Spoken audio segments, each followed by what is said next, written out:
Everybody ignore the fact that you saw me editing a video for just this slight little second there. Welcome to Axioms on Trial, everybody.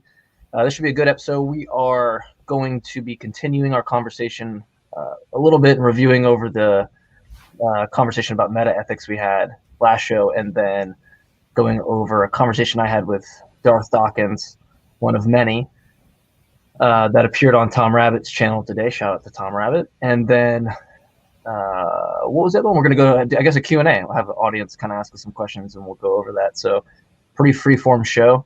A reminder, we just set up the Patreon. So you can go to patreon.com/Axioms on Trial if you want to help support us or get any extra perks from the content that we are already providing.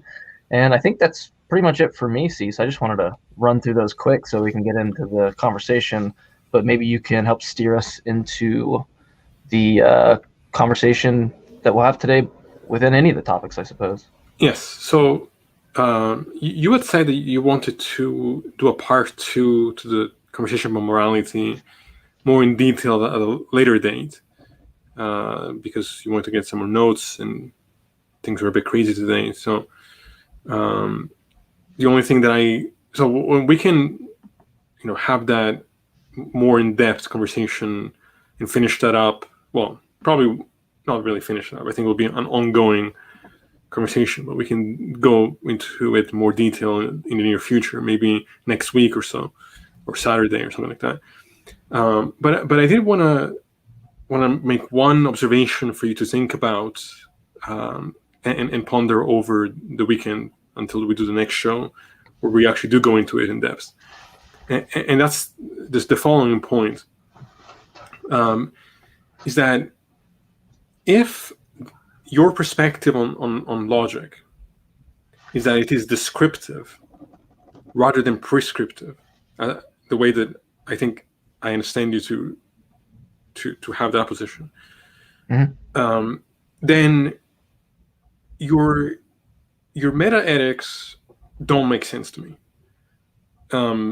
because it seems to me that you're requiring a justification. If you buy into the is-ought problem, you are buying into a justification that in principle is going to have to depend on something not within existence. If you're saying that you can't derive an ought from an is, that's like saying that the ought somehow exists in this other realm that can't be within the is. And so at that point, I don't know what logic is anymore. It may be true that there's no logical contradiction between saying, if someone, between having a difference of values. Like there's nothing that seems illogical on that level in saying someone values being in pain until they're dead or something like that. This is, in relation to well-being and why I think that's the grounding for morality. But that type of logic is not going to be the tool that gets you to reality. We experience reality first and then try to describe it using different tools, logic being one of them. So if what you're doing with logic is something that is going to be detached from phenomena, and therefore you need a justification that is now beyond the is, well, then that I think is an error. That I think is a mistake in the way in which you're thinking about these things. Yeah. Well, I'd have to kind of definitely hear that a few times to fully digest. Yeah, I'll write it out and I'll send it to you in private, and you can go over it and think. Let me know what you think after you had some time to kind of process it. Sure. I guess my first thoughts or I would have questions more so, would be like, from the aspect of I don't have an issue, right, in describing something and then having these premises that are descriptive, but it does seem to me that it just kind of falls out the picture to say when I ought to do something in the future or I should have done something in the past. that is a prescribed thing of what the way it should have been, right? It seems to fall out that that's a prescriptive. It seems to be almost analytically prescriptive, right? To me. So I'm wondering where the hang up is on your perspective to say that, because clearly if something's normative, like there's descriptive elements to it. The issue is just emerging that normative standard out of purely descriptive assessments. So I guess that's where I'm wondering where the hang up is on your objection. I think this is something that Wittgenstein talks about. This is the wrong type of language to be applying here. The point is that values, unlike maybe our intuitions about them, are a certain kind of fact. Oughts are a certain kind of fact. Even though it appears to be of a different category, my argument is that they're actually not. That really all there is the descriptive. That even if you want to say that logically there may be no contradiction in saying that someone values to suffer till they're dead, that existentially it is not the case that could ever be the case. And so, tools like math and logic and languages in general, they're extremely useful, and I do think they capture something about reality. But I also think they can fail. And I think they can fail us in different contexts. And so it is up to us to figure out when they're going to be successful and when they're not, and how we determine their success and their failures. And this is why I was kind of I was talking the last time about the cogito, right? That Russell points out that we don't derive identity from the cogito. But that's not a defeater in that context. If you look at the whole... But those are descriptive, which is, I think, why I don't have any issue, right? Because I'm going to just say it just describes experience. So I have like a gap from that standpoint, or at least from the contention you bring up with the cogito. But I'm wondering where you... But look at where that's analogous specifically to the metaethical issue. Because you are applying value even in valuing the framework to begin with. Like, look why logical positivism fails, or why it failed. Because there's always a sort of how do I say this? On what ground should I accept logic to begin with, or evidence to begin with? Because I value it in context to my experience, not independent of it. So, we talked about this last time. I agree that move is made, right? Like that move is made within whether you would want to learn about cosmology or physics, right? You have a value of even wanting to care about how the world works, right? But what I don't think is the same move is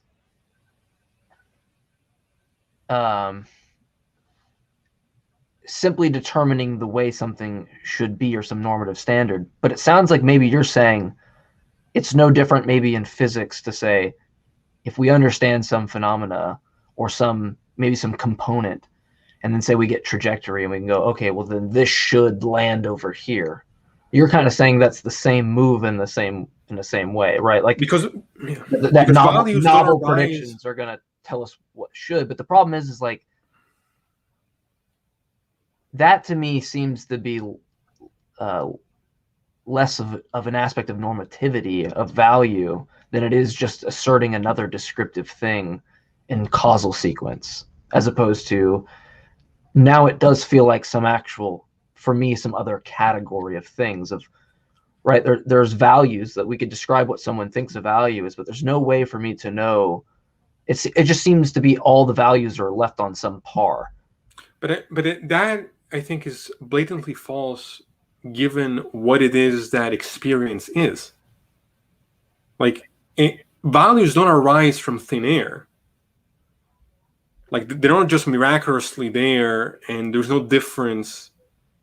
Again, this is why I reject the idea that there is no such thing as a nature to consciousness. It's not that the person, can experience suffering and vomiting until they're dead and actually value that. Yeah, I guess the way that I would phrase it is that I see it as being existentially impossible, given what it is that we are. And so we're not going to get to why it's impossible just by the language of logic alone. Well, so I guess my pushback on that is not to say the person that goes, hey, I value throwing up till I'm dead or whatever, but they might have a value where they go, I don't deserve to live. I think all humans should die, right, for the sake of other things on the planet, maybe, or even just the planet's sake itself.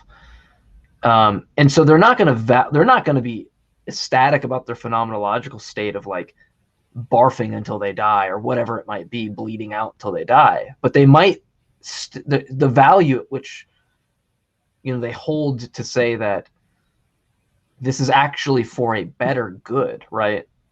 They could still do that. They could still acknowledge some issue or some pain or some status of which it almost doesn't correspond, but it's going to ultimately be for what they call good, which is ending human life because they think the planet shouldn't be impeded or imposed by but that's like saying, but we can examine whether or not that definition of good actually makes sense, and whether or not, because you want to say that any definition of good is on par with anything else. And I want to say that no, actually, these definitions are going to be far more particular, and it's not going to be a free-for-all. Well, I think that they're only going to make sense to the goal, right? Like, I ought to do Y based on some thing I established X. Yes, X. But to distinguish... It's just the goal X, I don't understand how you get... Right, because they will all internally seem equal to the goal, but it's dependent upon, like, what the goal is, right? You can have more... Right, but that's why you can have moral goals and immoral goals. I agree with you that the word "should" is I think does more harm than good, because I think it confuses people, because people always think that "should" now has a moral implication. No, "should" is just what steps you take when you've decided on a particular goal. But I'm talking about in the moral context. Certain goals, are going to apply, and certain goals are not. The person who wants to just kill humanity, yes, they're going to have certain benchmarks to hit if that's the goal they want to do. And if that's the goal they have, then they should, in that sense of the word should, follow those moves. But that's not going to be a moral should. That's not going to be a moral framework. And that's not going to be ultimately what could be meant by good, because then well-being can't be arbitrary to a specific subject. Well-being has to respect the consciousness and the will of all things that can experience. If well-being is to be a foundation, it can't be, it is well-being, but just the well-being of plants. Because that's either it's well-being, period, extending to all things, and then we find a way to balance that, or it's no well-being. And, so I guess I guess that's the issue. I don't see why it would be arbitrary in the sense of all, as opposed to, right? Because like I got sucked into an object, like, and I know you at the beginning of this through this, like you were like, oh God, but I kind of got sucked into like an objectivism Ayn Rand style of argument for it. Exactly. Ayn Rand is fucking. And I didn't get actually sucked into it, but there was things in that. There's conversations I'd listened to people at the Ayn Rand Institute that I felt like made good arguments, right, towards, well, the oughts just kind of fall out of the picture once you have this goal. It's like, yeah, but all you're really saying is that, like, once you have established some hypothetical imperative, like, the oughts fall out. Well, yes, like, if I want to go to the store, I either ought to, drive my car, use my ATV, my motorcycle, my plane, my boat. Like, there's a data set or like an array of things at which I could apply to the should there. and they'll get the job done for the goal.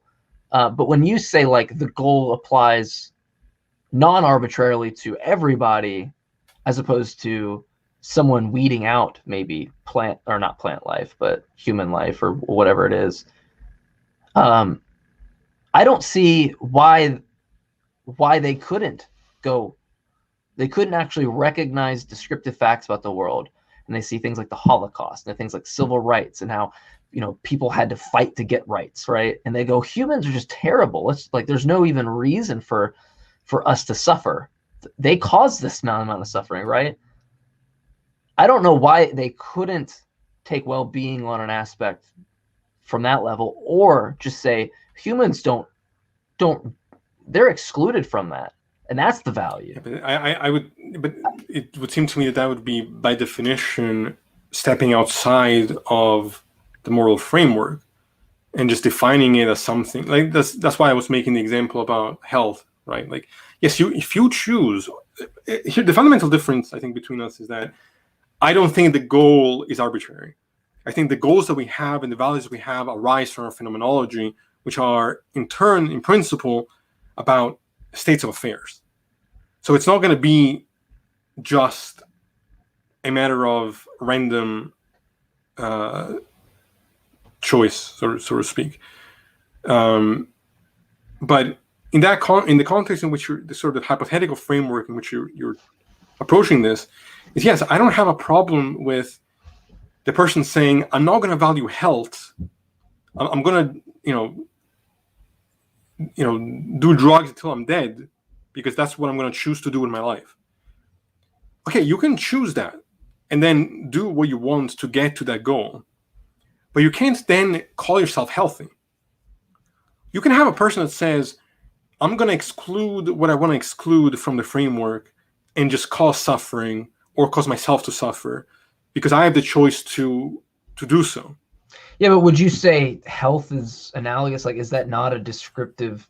I mean, well, you might be putting it on that same level as a descriptive. Well, that's the point, right? I'm saying that it's all descriptive. That the word should always applies to goals, but the goals themselves are not arbitrary. The goals arise from phenomenology. And if you want to say, I'm going to value a different goal, you can do that. But then you have to recognize that now you've stepped into a different conversation where now you're not talking about morality anymore. You're not talking about health anymore. You're just talking about what you've chosen to do with your life. So I don't have a problem with, there's nothing illogical or contradictory with somebody saying, I'm going to value suffering and just try to kill people. Okay, fine. But then you can't say that, but that is going to be my moral framework. Or I'm moral because I've chosen that this is what I'm going to value.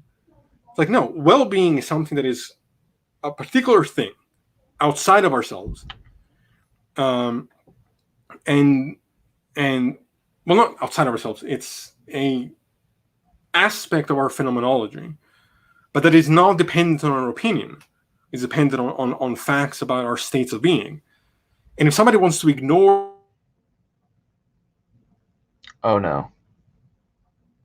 Was it me or was it Cease? Someone let me know in the comments. Either my internet's out or his internet's out. This is a freaking cliffhanger. I'm hoping it's not my internet.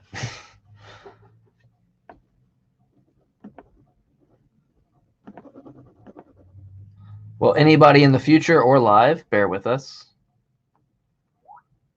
It's Cease. Awesome. Then I'll just sit here and flex for a little bit. So I'm actually going to use this time to say that I had a couple people ask me like why I didn't push back on certain points that I mentioned to them with anti-realism. And a good chunk of that is that for the first part of the conversation, I wanted Cease to kind of give a more in-depth detailing of his position. So that I can, on the next one, kind of review that and go over that and go specifically, here's what I disagree with, and see if you can go over. So that's what Saturday is going to be for us, is going to be the part 2 of that conversation.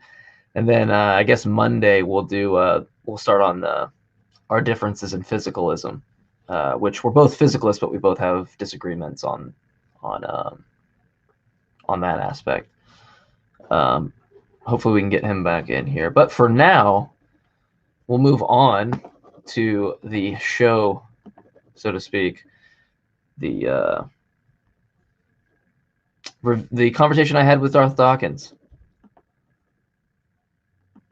And so I'm not going to play the whole video. This was actually going to be Cease's part, but since he just disconnected, this was going to be Cease's part to explain that we're not going to go over the full thing. It's 30 minutes long, and 30 minutes with a review with Darth Dawkins does not sound entertaining. And I don't want to become a channel that's reliant on Darth Dawkins clips, but he says it's Cease only. Sweet. Well, there's actually a few questions. Maybe I'll answer those before I start. We asking questions. What's your opinion on anti-theism? I don't respect the position of anti-theism. So I respect people that hold it, but I don't respect the position. It seems to be emotionally based. There's nothing about philosophical conversations or ideas looking into a god or creator that necessitates a cult or necessitates a group of people acting crazy. People are just crazy.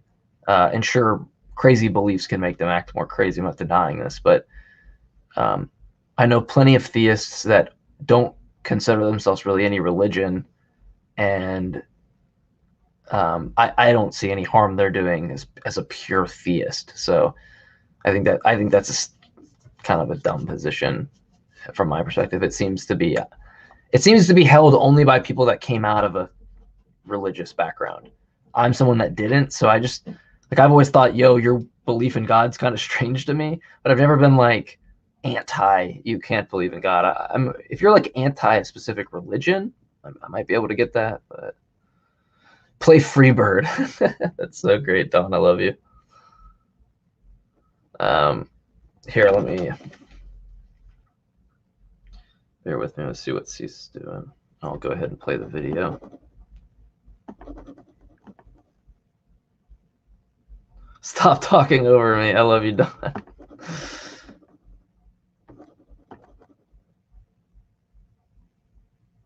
I did have a question for you, but I was sitting here thinking, I want to ask you, would you be willing to have a neutrally moderated debate with Darth Dawkins?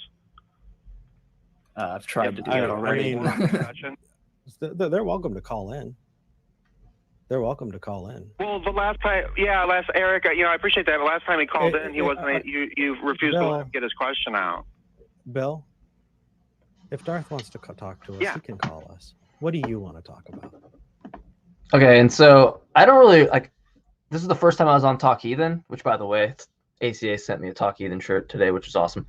So this is the first time I was on Talk Heathen, and this guy was very insistent on getting Eric to debate Darth, and we wanted to get to his call. So background on that.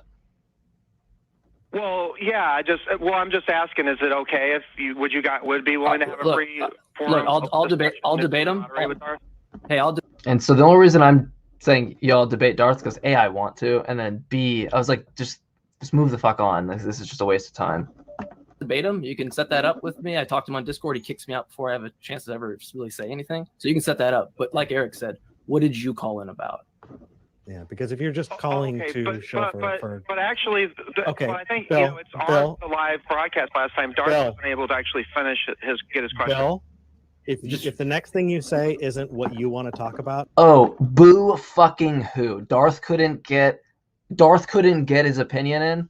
Oh, boo fucking who? Was that the first time in his fucking life that he couldn't? Because that's what it feels like to be on the other side. There you go. We're going to move to the next caller. I don't want you or anybody else to call in on behalf of other people. Yeah, we want to hear your argument. Yeah. What do you want to talk about? He should go back and re-watch the video and watch where I put my hand up and said I will debate Darth Dawkins, set it up, and then I went into explaining to him why his methodology of presuppositionalism is garbage and why it's not accepted by literally the vast majority of philosophers or anybody. It's just rejected. Would you be willing to have a conversation tonight, within. I've had like Okay, 13 conversations with Darth. This is not something Yeah. new, like And- at all. I and- do this like for fun. We opened it up for people to talk, not for sycophants to get sent up. All right, cease. Hey, sorry about that. You're good. Jay, do me a favor and put your portrait mode on and turn your camera sideways if you can. A little pet peeve of mine. Okay, hold on. How do I do this? I'm not sure how to do it. Because I have it. Because I have it well, up on a. You're fine Okay. like that. That's actually not as big of a deal, so it should be okay. Yeah, I have it on a what's it called? Those A little stand. No worries. Yeah.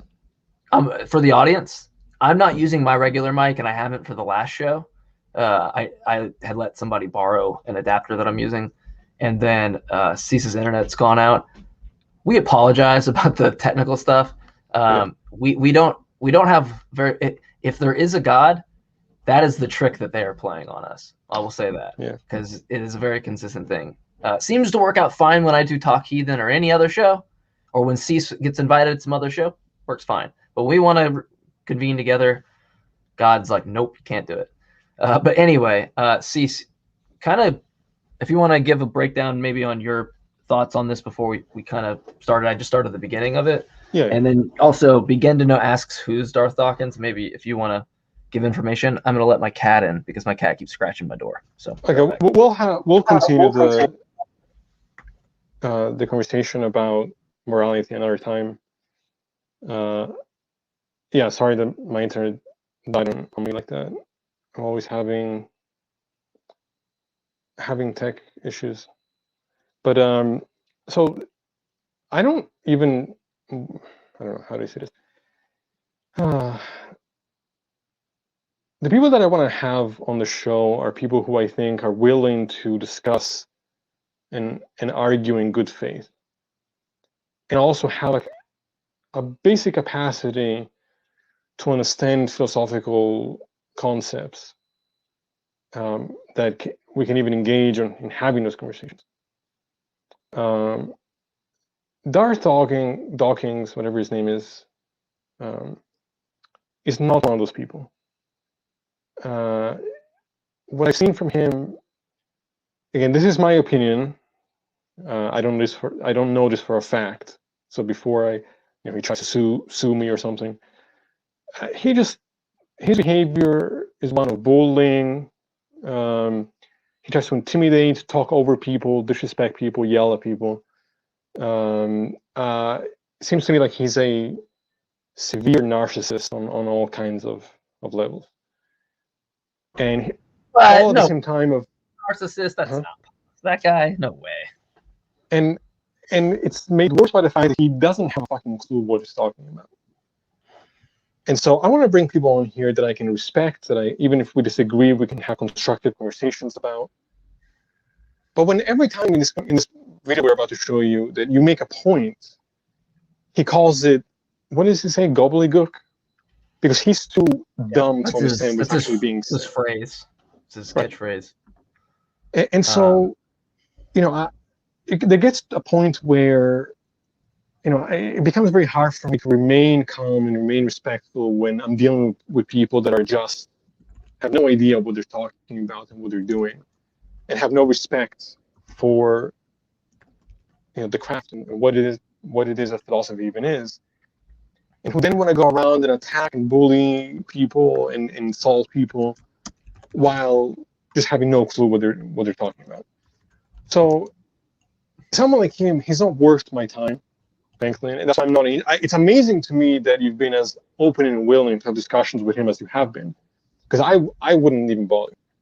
And it's amazing to me that he doesn't realize he's a laughingstock on the internet. Like most people outside of a few little minions that he has who are even dumber than he is, no one respects this guy. He has no credibility on any level. But he made a name for himself because people like drama and people like to watch and listen to drama online. And that's the only reason why this guy has any kind of attention. He just wants attention. in a way, I guess we're giving it to him to a degree. Well, and I'm going to put it this one thing is that he said in the conversation with me that I like to do is go whine about him on YouTube. I don't think I'd ever really mentioned him more than like one time on the show, maybe one or two times. And I don't think they were really anything bad. I'm not like going out saying fuck this guy or anything. For me, it's all about the argument. That's all I really I'll care say about. fuck this guy. I don't have a problem saying fuck this guy. Well, I'm not saying I'm not completely- saying it. I'm just saying that's not my intention. Isn't that my intention is to go? Your arguments are just really bad, and there are people that think there's some weight to it. But what they don't realize is that he's throwing up some epistemic authority as his metaphysical primary, and then he doesn't realize that the implication of how he's defined the God is that, like, if it ontologically exists, then you know it.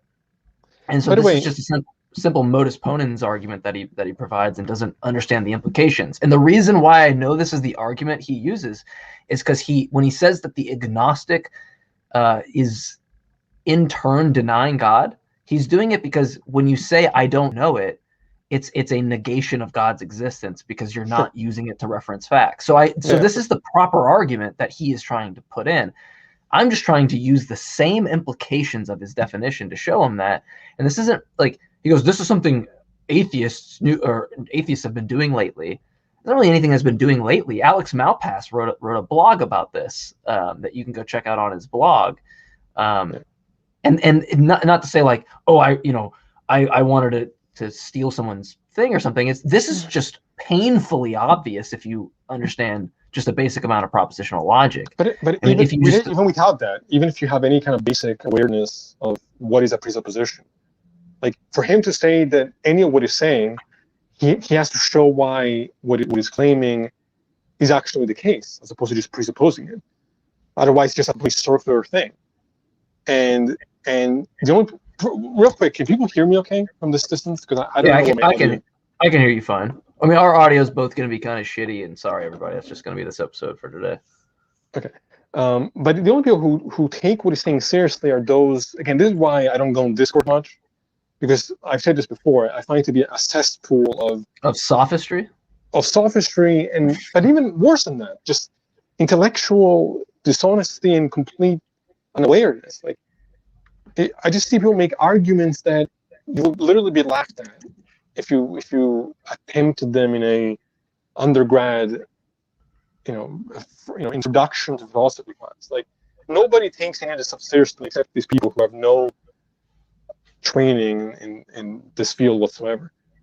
And so that's why I don't waste my time usually, because I want to bring people on this channel that have an ounce of credibility and have some actual credentials and some ability to actually engage in arguments that are interesting, and we can have a real back and forth. Not, oh, you're denying what I've assumed is the case on no grounding other than I'm just saying it's the case. So yeah, and so that's kind of actually the first part that I bring up here is that I ask him. I say on the basis of your phenomenological state, and maybe I could have worded this better, but just on the basis of, the state at which corresponds to the proposition that God exists and how confident you are, how do you determine that's the case, that you've actually been revealed that's the case, as opposed to any other status of just being convinced the proposition is true? It seems that in virtue of like using scripture, Romans 1:20 or Acts 17, it seems that you're using your sense data to come to this conclusion. It's not actually something that's revealed to you. It's something that's being told to you, you interpret, and then you go with that. And I bring up the point that when we're talking about God's intentions, all you're doing is you're ruling in certain interpretations or ruling out certain interpretations of what it is you think God's intentions even are. Right? And my position is, I don't even think that God's the sort of like entity or ontological entity at which you could ever decipher that from mere just postulate, right? And so everything when you break it down. Sorry, go ahead. No, I was gonna say I would go even farther than to say, on what grounds can you determine that anything has been revealed to you in the first place. Like, all he's doing is assuming that God is a foundation of all facts, and then saying, oh, well, see, if you just accept this, well, then you can't, have any kind of grounding, because that's the grounding. Like, well, you don't prove it as a grounding, you just stated it. So it's completely irrelevant. It's a non-argument. Yeah. But hey, my intern just came back to my computer, so let me get off my phone and get back on there real quick. You're good. If you want, keep your thing up while you get back on. I'm gonna start the video, and maybe that way you know where we're at. But if not, you can just come in at whenever you hear it. Yeah, I'll be right there. All right. Over to the show. So Bill, Have one now. Bill, I'm gonna hang up on you. All right. We'll see. Okay, Jmike, are you the same long-haired Jmike that's on YouTube? Yeah, I was going to ask you, Darth. How do you differentiate on the basis of just your phenomenal? I didn't get an answer. Are you the same Jmike? Sure. Yeah. Okay, great. I think this is a great time. I've been looking forward to speaking with you again because Sweet. You're quite strong in your statements. Just give me 1 second. I got to do something. Sure. I don't have much time, so how long am I waiting? Okay, so that really pissed me off though when he was like, just give me a minute, because like the last time I talked to him, he did the same thing and he left for a minute and I was like waiting and I was like, I don't care this much to wait like more than a minute, dude. So I'm gonna move on. Yeah, I can hear you fine, much better. Yeah.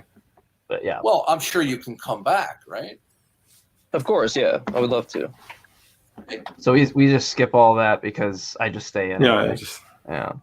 Which by the way went over a little bit over my time, and then I proceeded to go out and do things, and I left the Discord. I left myself on, and I was talking to people in the chat because I was like, I really, really want him to give me the second chance that he gives people, but he wouldn't, and I wanted to see if he would, because I knew if he wouldn't, I knew he felt embarrassed. And he wouldn't let me back in, and so I knew he felt embarrassed. Or claims to knowledge, right? So it seems that you're going to, especially if you appeal to like Romans 1:20 or Acts 17 or things like that, scripture or whatever it might be, it seems that you're still going to have to use your phenomenological state. So in virtue of what is it that you're actually determining? Phenomenological state, what does that? So he cut me off there, and I never actually got to say in virtue of what. He always, if you listen, he keeps cutting me off when I say in virtue of what.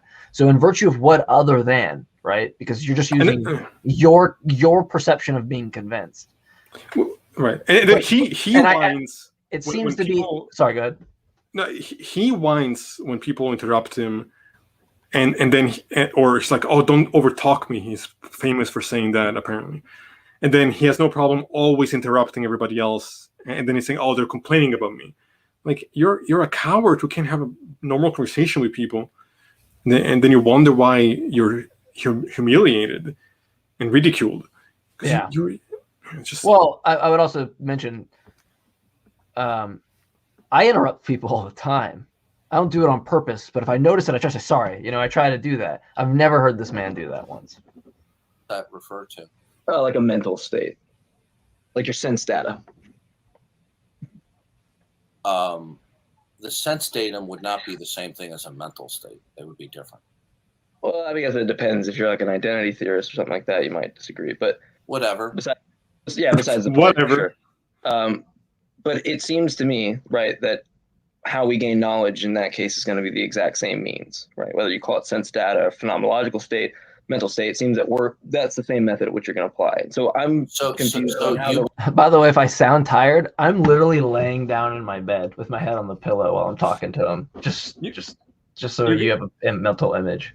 You can already tell he has no idea what you're saying. Like all of this is going right over his head. Yeah, it gets interesting. I'll put it that way. Believe that you can. So you believe you can have knowledge in the same way in the Christian worldview? I guess what I'm trying to say is that I'm not sure how you can have a claim for certain knowledge. I didn't hear a clear answer to my question. Sure. Well, I'll try to address that. I said, are you stating that you can have knowledge in the same way as we have knowledge in the Christian worldview? Can you pause it for a second? Sure, yeah, I think it's on a par. Do you see this whole thing that he needs to feel like he's in control? Like you somehow owe him to like have the conversation how he wants to have it? Like he can't answer your questions, but you were supposed to answer his. This kind of tactic of feeling like he's above you. It's like, fuck you. Well, yeah, and I gotta go into, I don't feel like you answered my question, and he Yeah, I saw that. seems that and the one thing I will give to Darth, he seems to have more respect for me than he does some other people. And so, like, if anyone else I felt like, or not anyone else, but if most people had said, like, I don't feel like you answered my question, he would have said, like, tough shit, right? And he would have gone on. But he actually does go back to try to answer my question. So I have to give him, there's been like 2 times I've talked to him where he's been really, really cool with me. Not this time, but he was actually like in a good mood.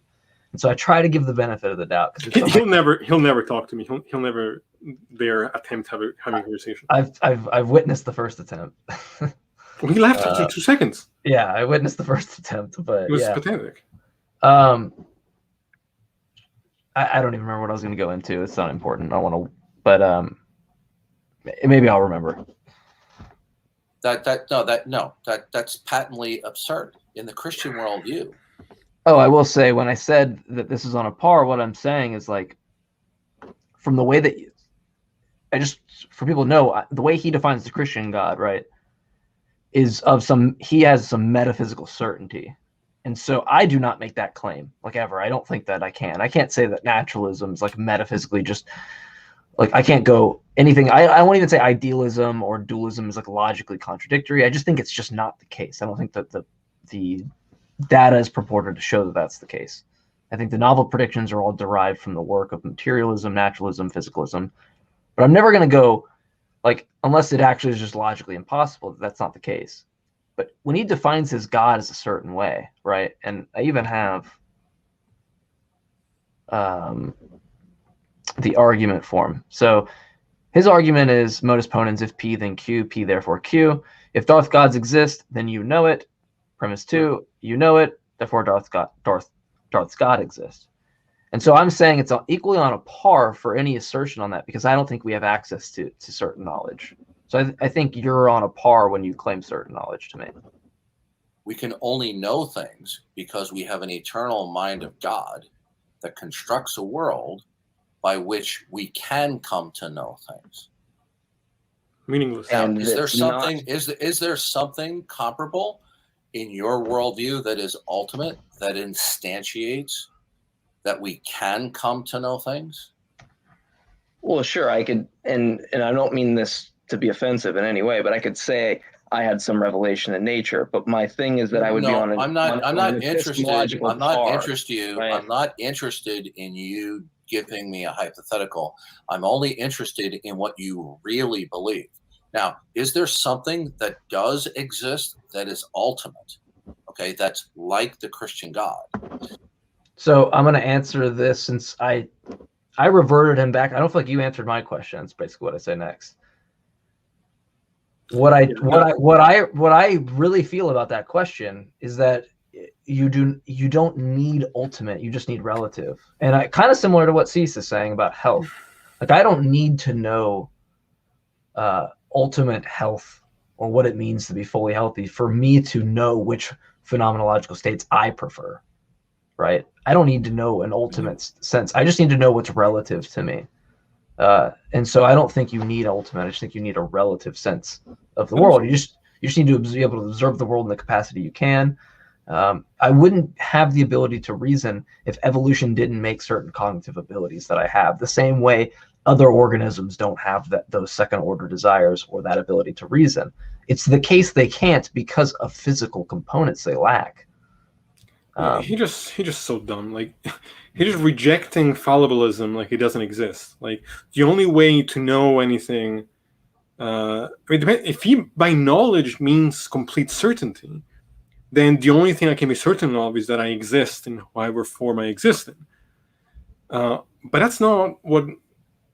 That's why when we talk about knowledge, we don't only talk about it in terms of certainty. We talk about it in terms of justified belief. That is the way in which it's understood in the actual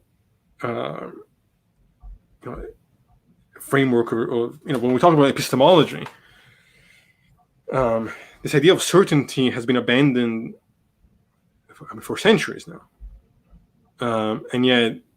Yeah, it is the consensus amongst epistemologists to be a fallibilist, I believe. Yeah, again, that doesn't mean that the consensus will makes it true. No. But anytime you hear us on the show say a consensus, the consensus doesn't indicate it's true. Right. It's just to point out that this isn't a controversial position. Yeah, so I don't need, what he doesn't understand is that I don't need to have certainty about reality to have a good understanding of the way in which it functions and live in a way that's successful. Like, do I know with absolute certainty that the sun is going to rise tomorrow? No. But that doesn't mean that I have no way to sort of observe patterns and then make predictions off of those patterns and create a framework which can bring me beliefs that are justified in light of the tools that we have. I don't need to call that perfect knowledge. And he's a moron for thinking that he has that in the context in which that he wants to have it. Yeah. How do you know this was revealed to you? Because I know it? You're just stating it as such. You've done nothing. Well, yeah. When you say you know it, you're said I have a justified true belief. Okay, well, what is that? And then all he can state is special or natural revelation in nature, and that's he'll never give an actual satisfactory answer, right? And so what bothers me is that he attacks me on premise 2 when I say I don't know it's the case, and he goes, well, you're being circular, right? You're saying I don't know it because I don't know it. No. If I don't know something, it means I don't have you're asking me for justification of a lack of justified true belief. Right. What does that mean? How do I give you a justification on a lack of justified true belief? I don't know what that means. It's the fact that I have a status of not having a justified true belief. And so it just logically follows. And so anyone watching, to put up the argument, again, his argument, modus ponens, if P then Q, therefore P. If God exists, you know it. Premise 2, you know it, therefore God exists. All I did was, there's a saying in philosophy called one man's modus ponens is another man's modus tollens. That's all I did, right? I took his modus ponens and I said, if Darth's God exists, then you know it. Well, I don't know it. And so it just logically follows not P. I mean, that's and I ask him several times, is that valid?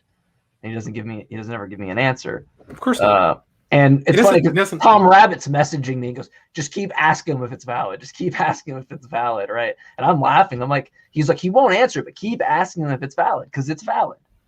Sure, we can deduce whether or not it's not sound or something, which of course I'm not going to agree with the fact that something can be ontologically defined as you having it also as some epistemic authority at the same time seems to really muddy the waters of ontology and epistemology in the ways that you shouldn't, right? Well, it's just a complete failure of understanding what those categories are, like what it is that you do when you engage in these conversations. Like, he just doesn't know what justification is whatsoever. Well, I mean, let me ask you, do you start with some ontology and then work with the epistemic framework, or do you No. Or do you, and I know I've looked at people discussing disputes between this, but I don't see how you posit an ontological entity first as an epistemic authority. You do all the work for you right there, right? Yeah, that's why it could be convincing to somebody, because you've just established it in the first premise. His whole thing is completely circular, but keep playing. Let's get through. Yeah, sorry, we are going. This is why I had a feeling this might be a bad idea, because me and you might just be like, ugh. But we'll try to go through it. Yeah. That institutes and secures what is, can be, and cannot be. How many times have you heard that? As a basis to know things. It seems script. I don't have a problem answering, but I don't feel like my question was answered. When I asked about how you differentiate between just your phenomenological state, I don't feel like I got it. I'm not trying to be rude. I just don't feel like I got an actual. How do I differentiate my phenomenological state? What does that gobbledygook mean? Sure. I mean, so essentially, when you say that you've had revelation, right, or things like that, and we know God's intentions, essentially what we're doing is we're ruling in or ruling out certain hypotheticals on what we think God's intentions are. But that's listen, Mike. Hey, Jmike. Okay, I'm very familiar with you. Okay, sure. I know how you think and how you reason. Not creepy at all, by the way. I watched a number of your videos. And I'm not trying to be rude here, but I'm going to be very straightforward. I don't need a mini community college lecture. I just asked you to give me. By the way, that's also part of his script. I've heard that several times. Yeah, to unpack a question that came across as gobbledygook to me. Because you're a fucking moron. Yeah. So what I'm trying to elucidate on is that the same way that you claim knowledge, right? When you have a mental state, all you're saying is that you have some purported state that says the proposition is true. But I don't see how the revelation gets you anywhere closer to some certain knowledge, right? Some Cartesian knowledge, as opposed to just the status that you are extremely convinced it's true. So in virtue of what, other than just your phenomenological state, can you tell that you actually have a good account of knowledge as opposed to being deceived? Oh, he actually did let me finish that. I retract my statement at the beginning because he actually did let me finish that part. Okay. Because God makes us to know. Okay. Okay. He just states it as that. Like, no, cease. Let's fucking unpack that shit. Let's unfucking pack that. I'm asking him how the fuck it is he knows, right, that he's getting a revelation from God. And his fucking answer is because God makes it known to me that way. So what dumb. the fuck kind of answer is that? That's not a fucking answer. What is that? That's ridiculous. It just completely he's just begging the question. It's as circular as it gets. But that's why, like, I mean, I don't even have words. Sorry for my animation there, but it's totally worth it because that's the dumbest shit I've ever heard in my life. It's so dumb. It's literally, I'm asking him how he knows he's not deceived. And he goes, well, because God's made it known to me that I'm not deceived. And then he's going to proceed to get mad at me for not establishing premise 2, which is that I don't know. And he goes, well, how do you not know? What's the case that I don't have I don't have a justified belief that it's true. So it's just the case. Right. I don't start, like, you don't just, and irrespective of that, I think a good point Alex Malpass points out, even if you have knowledge of something, right, it does not indicate that you have the implications of what that knowledge extends to. What I mean by that is that if I know some mathematical axioms, it doesn't mean I know every derivation that gets me to every mathematical answer I could derive off the top of my fucking head, right? It's just not how that works. It's not how knowledge works from my perspective, especially to attack the person on them saying, I'm not convinced. If that's the case, then why don't we have arguments with people? Like, why wouldn't you go to me like that? I say, I'm not convinced moral realism is true. Why don't you start out with, well, Mike, how do you know that you don't know moral realism is true? Like, what would be my response to that? I'd be like, I don't even want to have a conversation with you. That's stupid. Yeah. Let's talk about the actual evidence that convince you of the positive claim it's true. How would you respond to this comment I just saw? I'm curious. Crafting a theory of knowledge before engaging in metaphysical inquiry, as Hegel says, is like wanting to learn to swim before venturing into the water. No, I would disagree. I think that it would be like assuming something at which you need to. So essentially, the idea to me of positing that you start with some, like, especially on a metaphysical level of ontology, like of what things actually are, you're just starting at a top-down approach, right? You're going, this thing exists. Now, how do I prove it exists epistemically? That's not how that works. It works as in, like, Right. You observe your experience, you gain inference rules on your experience, like logic, right? And then you start to go, okay, that thing's, I have some inference rules, right? That A is not A, that's not A, so that's separate from that thing. That thing is an apple, that thing is an orange, right? Like that's how you describe it, you give it meaning, and then you work around that, right? You build its ontology from the knowledge that you gain about it. You don't just go, this thing's an apple, and then you learn, like you don't just start with all that knowledge. It seems weird to me. Maybe that's the case that you could give me otherwise, but on a metaphysical level, I don't see how that's the case. Anyway, I think we're going off a Tom Rabbit is in the chat here. Hello, Tom. Hey, Tom, I didn't see that. Good to see you. Think about this. How would you support that you're not omniscient because you don't know things? Oh, let me put it on the screen. I'd have to say you don't know because you don't know, right? And so what pisses me off about this, I'm taking way too much fucking time, but I'm going to be asked why I don't know something when I'm going to back up, when his answer to my question on how he knows it is the case, that he's not being deceived, and how he knows he's been revealed by God, is that his answer to me is that God's fucking made it known to him. Fucking riveting answer. So in virtue of what, other than just your phenomenological state, can you tell that you actually have a good account of knowledge as opposed to being deceived? Right. Because God makes us to know. Okay. That just begs the question. Well, then. I was way too nice about it. Just throwing that out there. Then explain to me how if God. It begs the question. So then explain to me. Okay, gotcha. Thank you, bud. God doesn't construct a world. Okay. We start with the revelation of God. You see, you and I are starting from two different positions. I'm starting with this entire world is revelatory of God. And yes, you're starting with an assumption that you have no basis. Not revelatory of God. Are we clear on our respective positions? I guess so. I guess if I met you in the sense of coming from your position. Are we clear on that we're both doing that? I guess, yeah, it seems to be the case. And neither one of us is truly neutral. Well, so I'm going to take your argument when you say, like, if God exists. Jmike, I'm going to stop you right there. You have a nasty habit in previous. I have a nasty. It's like a cigarette. See, that's conversation. See, how he's engaged in this conversation is why he's a waste of time. Like, I would never, I don't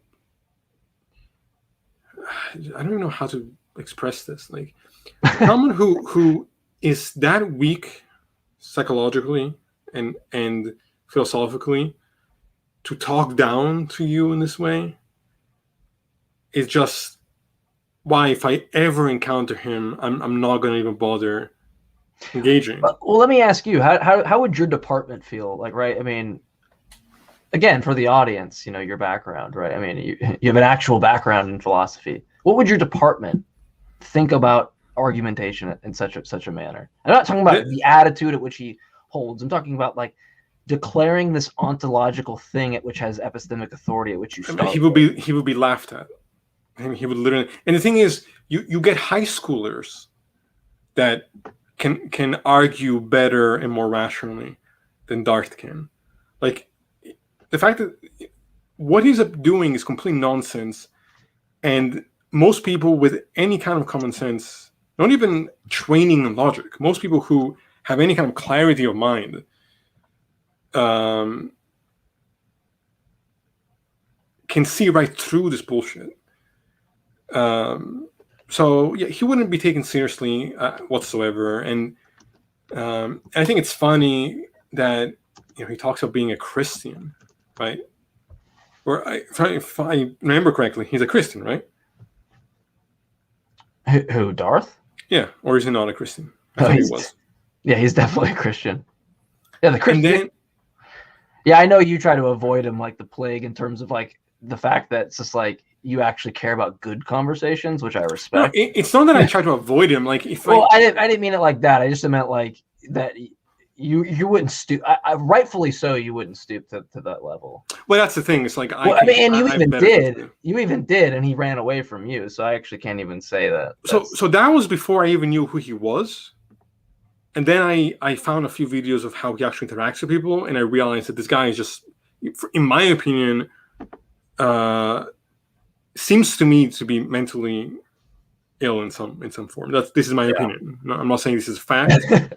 Okay, before he fucking tries to get lawyers against me or whatever. That behavior to me, it's at least very similar to people who are just have some deep emotional issues. Sure. And so I can talk with presupposition, it's fine, even though I don't like them very much. But I can do so and remain respectful. But if he started to pull that shit, I would just not bother, and I would just start calling him by his actual name and pointing out things that people know about him, to just troll him at that point, because that's what he deserves. He can't have a real conversation. So he's just a quick thing, because I saw someone asked, where was it? Are you familiar with criticism of Kant's transcendental? Yeah, we should do an episode just on that at some point. I'd be down with that. I need to actually look more into that specifically. I'm not too familiar with Hegel, but I'm sorry to cut you off, but Sean, haven't seen Sean in like a year, I feel like, so I just wanted to say how much I miss Sean. But anyway, and Kat's on, so shout out to Kat. Hey Kat, hey Sean. Mama's been on, but shout out to Mama. Hi. Sorry. Yes, always. Yeah. But to kind of wrap up the little thing, it's just, I engage with people who I view usually as being worthy of my time. Often in conversations on Discord, I've made an exception to the rule, not so much for the person I was talking to, but to try to show the audience listening in, how irrational people can be. But for the most part, if you don't show that you have at least some level of understanding, philosophically speaking, it's just not worth my time. I have better things to do. So yes, that. Well, I mean, so I'm as somebody that's on a physicalist standpoint different than you, and an anti-realist standpoint metaethically different. Hopefully, I'm not in that cat. Hopefully, you still respect me. Of course, I would not be doing this if I didn't respect you. I wouldn't be doing this with you. No, I disagree with you on some things, but don't worry. In time, I'll be the next EA show. Just give it. No, oh, that'd be terrible. Just give it a few. I'll become the next Darth. No, that'd be so. That'd be so sad. When I ask you a straightforward question, you dodge. There was no dodging there. You're fucking. I feel like I'm addressing it, but I will try to answer it better. No, you're not. I asked you a very simple, circumspect question. Now, I am starting, in my worldview, with everything is revelatory of God. There isn't one thing that is not revelatory of God, which is a non-neutral position. You, on the other hand, are starting from the position that nothing is revelatory of God, and neither one of us is operating from a principle of neutrality. Do you agree with that? Yes. Okay.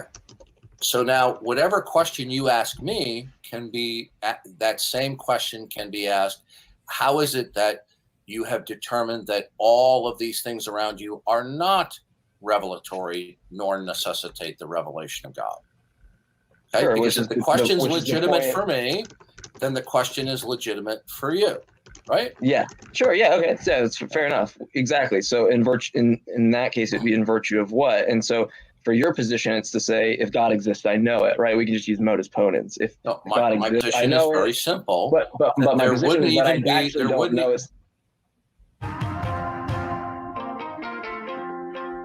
It's like interruption inception. Interrupted by Darth and then interrupted by a commercial.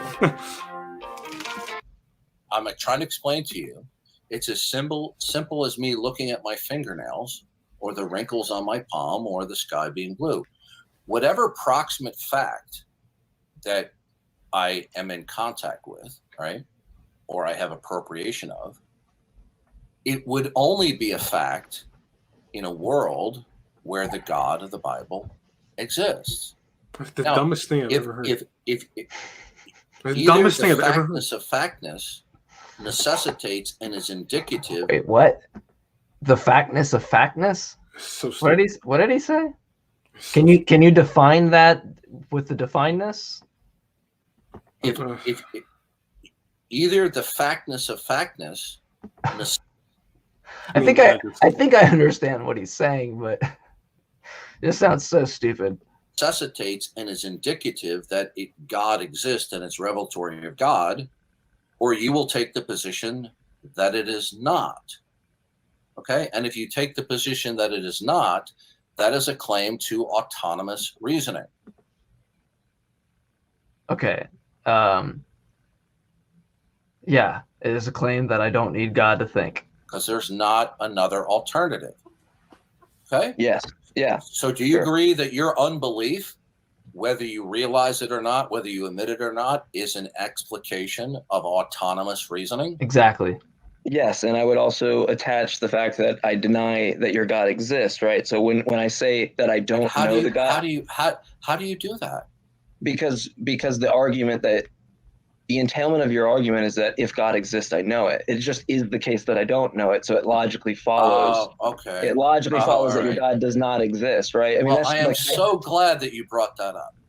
Okay, because this. I mean, I think you would agree, right? No, I'm really glad that you brought up this line of reasoning, because this is a tactic that a few atheists have brought up recently, and they think that it's erudite. It's a very simple entailment from how you define it. Alex Malpass wrote a really awesome blog about it, but it's just a painfully obvious entailment of how you define it. It's using your own inference rules against you, you fucking idiot. And I'm going to show you, I'm going to blow it out of the water right now. Okay? Now, repeat the line of reasoning again. Well, I'm actually typing the premises into the chat. Well, no, you can just tell it to me. Okay? So you're saying premise the God of the Bible does not exist, because if the God of the Bible did exist, you would know it. Premise 2, I don't know it. You don't know Conclusion. it. Yep, conclusion, okay, your God doesn't exist. Good. Now, explain to me how you defend premise 2.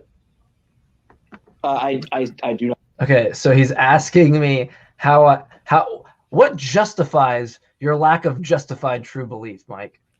What? Cease, can you help me out there? I'm confused. What is it that justifies my lack of my lack of justified true belief that God exists, which is the definition of knowledge? If we just throw away Gettier cases for just a little bit, right.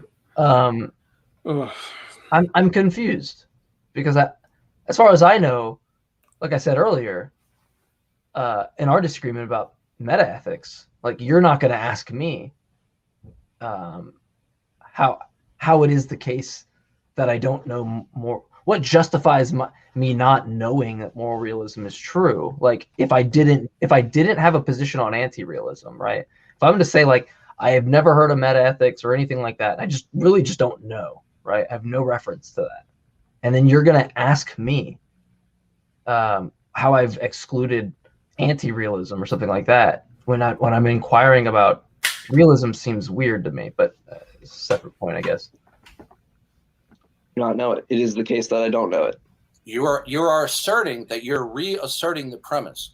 How do you establish that premise? That is the inductive assessment, Darth, that I don't. Right. So it's the case that I just don't know. You purport a claim to me, and I go, I don't believe in that claim. Okay? So that excludes me from having a justified true belief. I don't believe it's true. If I don't believe it, I don't think it's true, and it's not justified, then what the fuck do I have? Not knowledge.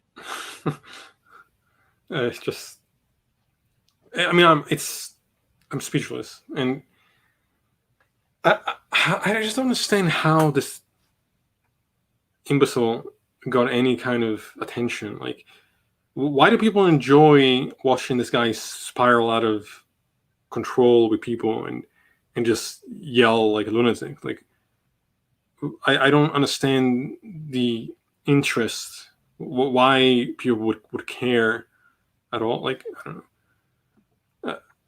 I guess people find it amusing, like they like to watch him, do his little dance. Well, let me answer this. When he says all denial or doubt rests upon positive grounds, if I want to make your argument true, I could say the positive grounds that you haven't substantiated the claim, which is the positive claim, right? That's the new ontological category, a God, right? I don't need to have positive grounds for the infinite amount of ontological things that you could postulate, right? That I've never heard of, that I don't think exists. And if you're going to say, well, you don't know it in the positive grounds is because you never heard of it, okay, then sure, I could grab that positive grounds on why I don't think it's the case that I believe in Darth's God. And what is that positive ground? The positive ground is that it hasn't been substantiated. I don't know it's the case. You can call it circular reasoning, but it's just the fact that it's not circular reasoning. I'm not reasoning towards some positive thing. It's the case that I don't accept the proposition. I don't believe in the proposition. I don't have belief in it. If I don't have belief in it, I don't believe it's true. And if it's not true, then it's not justified. I mean, it could just be the case that it's true and justified, and I don't believe it. But irrespective, I don't have one of those components of knowledge. So it's not knowledge if I don't have the belief. But also, this is why I say that I make a distinction between, when I think of knowledge, I think of certainty. Your belief or confidence in something is irrelevant as to whether or not that claim is true. Like, it just seems like, I don't know how somebody could argue otherwise. I don't know. Keep playing, I guess. Yeah, I mean, it's weird to me that it's not satisfying, right? But when I ask him how he knows it is the case, right? When I ask him how he actually knows it's the case, that it's been revealed to him, which was the whole first part about asking him about how he differentiates between his just some status in his head that thinks that the purported claim is true, and he just really, really thinks it's true. He just gives me something that God's revealed it to him, which is fucking circular. But then, even if it was the case that I provide him some circular reasoning that I don't know because I don't know, I didn't answer anything different than you, and I used your same set of inference rules. So what exactly is wrong with the picture? Because if you don't have to justify your premise to on how you know it, and I don't have to justify my premise to, then it seems we're at a par. But yeah. I don't know. Okay, right.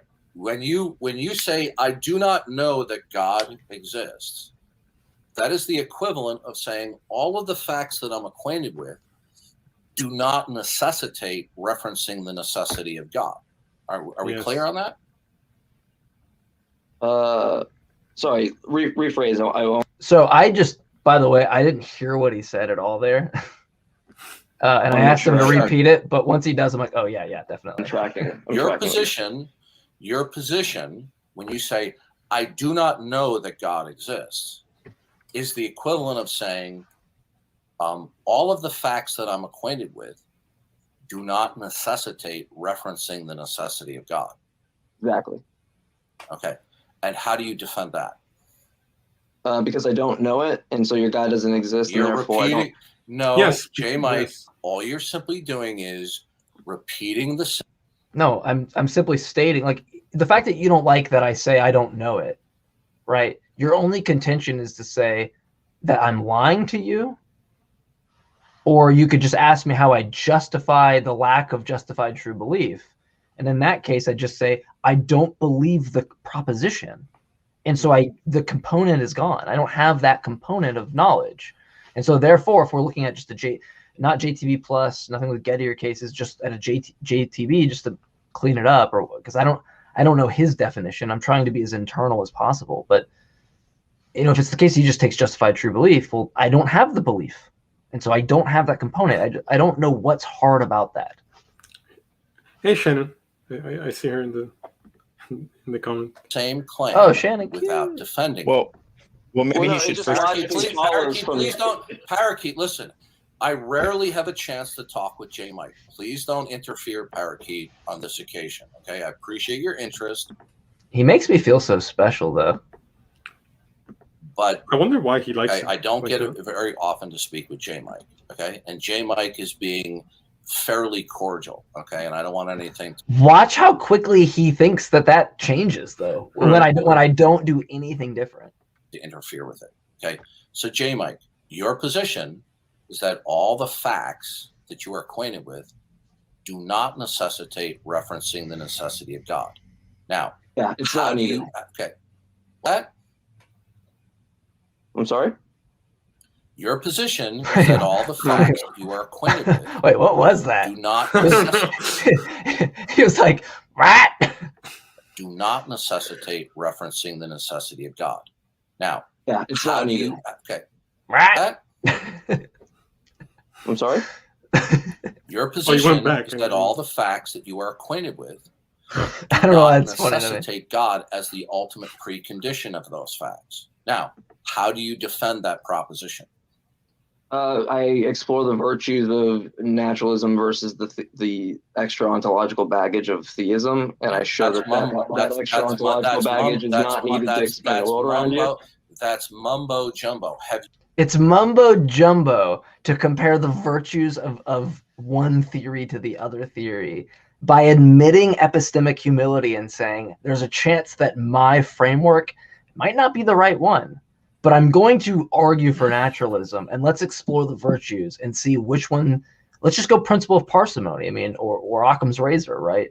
That's I think a humble way, in my opinion, to argue. And I tried to go down that route with him. But he didn't want to do that. So I was like, all right, I'll just go back to your implications of your definition. If God exists, I know it. Well, it's the case that I don't know it. And then it's obviously the case that not P follows, which is that your God doesn't exist. You determined what is ultimate, that is not God, that all facts ultimately derive and depend on. But I determine what it is. I've determined it's not your God through your own inference rules. Okay, Jmike, okay, you keep on coming back to me with non-clear generalizations. It's Now, perfectly clear. Your position is that what is ultimate and a mind.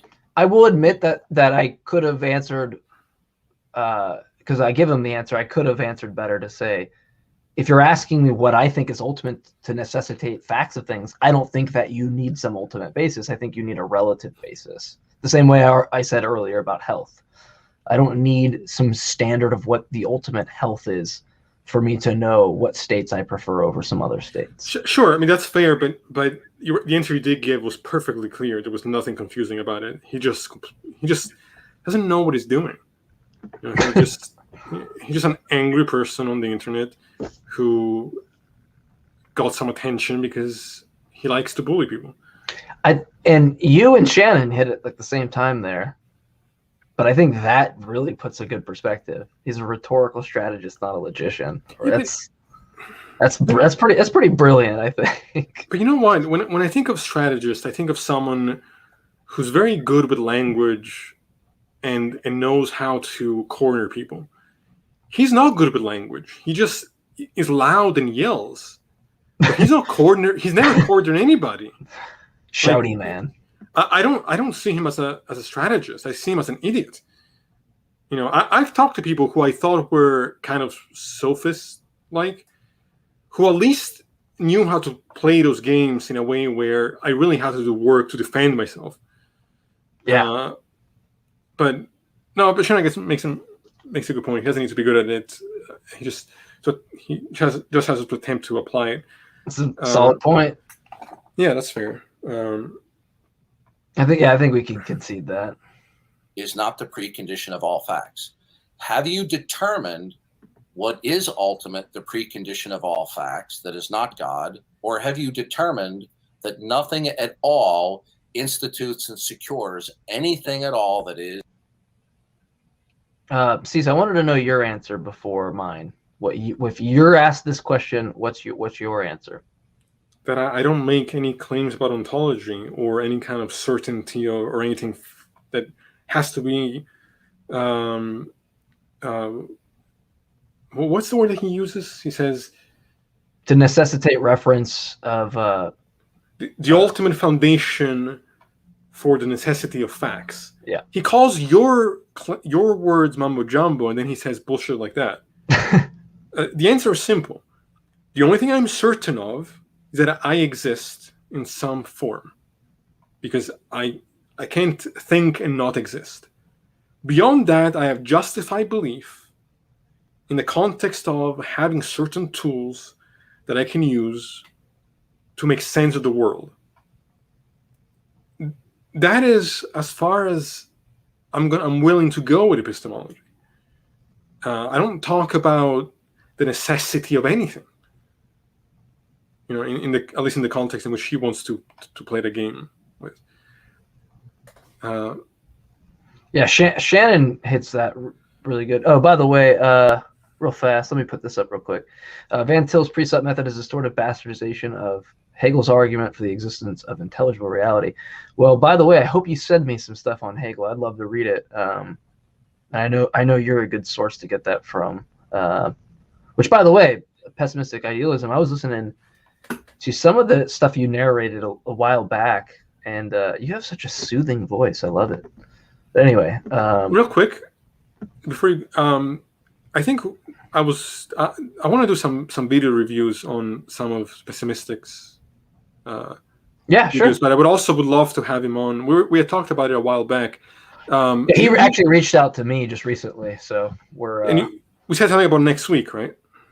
Yeah, that's the best for me, just because of stuff that's going on. I got a Talk Heathen this weekend, and then we have a show Saturday back on me and your metaethical differences. Maybe we'll segue into our differences in physicalism. And, that I would love to do. Yeah. Especially since, like, when I say I'm like reductive or identity theorist, I'm still navigating the area, but I'd probably best argue a reductive to keep it cleaner standpoint, which I know I'm in a camp on my own there. I'm very well aware of that. So people listening in, stay tuned. We'll have pessimistic idealism on, I think, next week. Yeah, him and I think he said his buddy's going to join monistic idealism. I kind of want to ask them their specifics, and maybe we can give them more our specifics, so that way we don't have to kind of feel each other out at the beginning of the show, and we can kind of have more progress in the show. But we can do that behind the scenes. Anyway, we're at an hour 30, and I'm totally okay with going longer. Go ahead. We'll see how far we go into this. And Shannon Q's point was great. She says the entire basis of his point is self-referential. Precept requires divine revelation, which is subject to cognition. Which is the kind of the first question I even ask him, is how he's differentiating his revelation of knowledge as opposed to any claim at which you just have some mental state at which is convinced that the proposition is true. And that's all it seems to me, is that you're still using the same basis of your phenomenological state. Like, there's nothing outside of that. Like, I don't see what it is in virtue of that you're going to actually determine that you have actual knowledge. It seems that you're going to have to present a case of certain knowledge. In order to do that, you're going to be relying on the same components there as anyone else. Like, I guess I don't see what prevents me from going out in the woods, smoking a bowl or a blunt, and then just being like, yeah, naturalism is true because I had a revelation through smoking a plant in the woods. You know what I mean? Like, that seems like, as stupid as that sounds, that's as stupid as Darth's argument sounds to me. It just seems like, I could do the same thing. I could just assert epistemic authority in some ontology, but I think mine would even be better by doing that because I know the natural world exists. Right, exactly. But anyway, this can be or cannot. For sure, something does secure that, right? But I have not detected what that is. But through your inference rule, so the answer is you haven't determined what is ultimate, then, right? Not precisely. No, I don't think anyone has access. Okay, so but then through how your did you, influence- if you haven't determined, you see, one thing you're going to learn about me, No. that Ask me I'm the not question, Darth, because I can bamboozled. answer it. Ask me that question. Jmike, I'm not bamboozled by people who fast talk and try to very quickly segue onto another rabbit trail with philosophy. Maybe Image for everybody right now. Listen to my voice right now and listen to my voice on there. It sounds raspy. Why does it sound raspy? I just woke up and I'm laying in my bed. I literally have my head on a pillow while I'm talking to him. I'm not fast talking. I'm trying to get the sleep out of my eyes. So I just want to point that out. maybe if you've watched enough videos of me, that I'm not dislodged from my focus. So your position is you don't know then what is ultimate. Is that correct? Yes, and then ask me the question. Then how did you exclude? Then how did you exclude God? Yes, exactly. From your inference rules. Specifically. Sure, because you define your God as revelatory, meaning that if it exists, I know it. It is the case that I don't know it. Full circle. Therefore, it logically follows that your God doesn't exist. Your whole position so far, you're going back full circle again. Your position is you don't know God, which equals all the facts that you're acquainted with do not necessitate the necessity of God as ultimate. But you just told me you don't know what is ultimate. So how did you exclude God? By returning a So he's gonna say by returning to his whole bullshit, right? Returning to his whole argument. How is it that you don't know? Well, let me make sure I get it right. Again, to your first line of reasoning, you're just a dog chasing its tail. No. Yeah, so he's saying that I'm saying I don't know because I don't know, which is how it's going to come off to somebody that's not tracking what the argument is, right? The argument is that his God is defined as revelatory and that you know it is true. So it's just if his God exists ontologically, I have it down below, then you know it, right?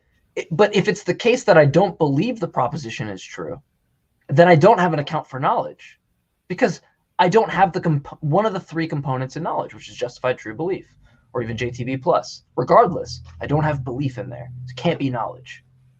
So therefore, when he's saying I'm a dog chasing my tail, I'm not.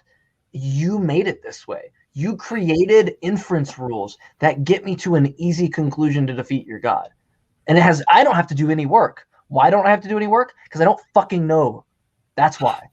Because I don't believe the proposition is true. And so it just logically follows that when you present a fucking stupid argument, such as modus ponens, if P then Q, P therefore Q, if God exists, you know it. Premise 2, you know it, does God exist? There's an old saying in philosophy, one man's modus ponens is another man's modus tollens. And there you go. That's why this is said. Because I can take your stupid ass argument and your stupid inference rule and determine your God doesn't exist simply by the fact that I don't hold the belief in the proposition, which equates to the fact that I don't have knowledge in it.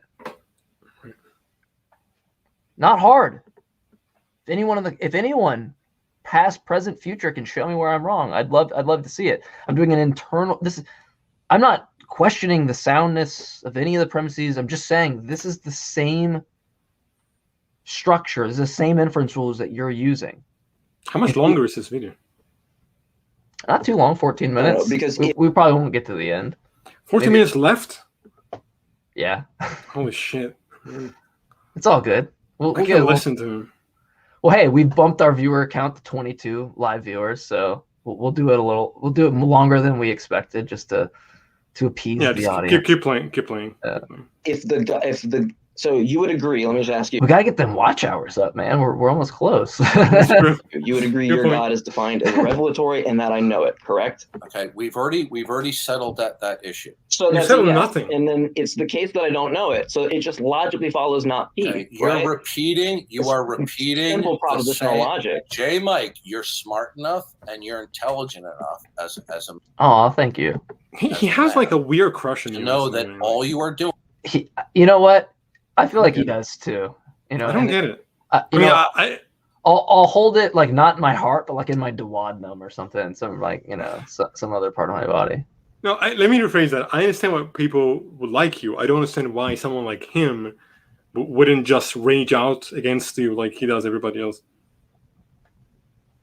Yeah, I don't know. He's been really cool with me twice. This wasn't one of them. So if you think he's being cool here, he was really cool to me on 2 different occasions. So that's my hesitance to be like completely fuck this guy, because I've seen how he acts with other people and then myself, and I'm like, okay, maybe I can get somewhere with you. But I don't know. There's nowhere to get to someone like that. Yeah, maybe that's just a fault of my my own niceness. Doing is repeating the same claim. Have you excluded God as being ultimate? The answer is yes. Yes, I did.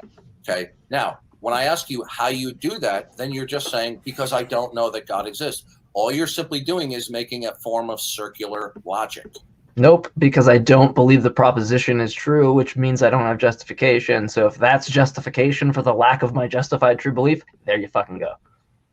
No. If your God is defined as something that I know, and it is the case that I don't know it, right, then it's the case that it doesn't exist. Jmike, I really find it hard to believe that somebody who is as articulate and as intelligent as you is completely oblivious to the He's still hitting on me.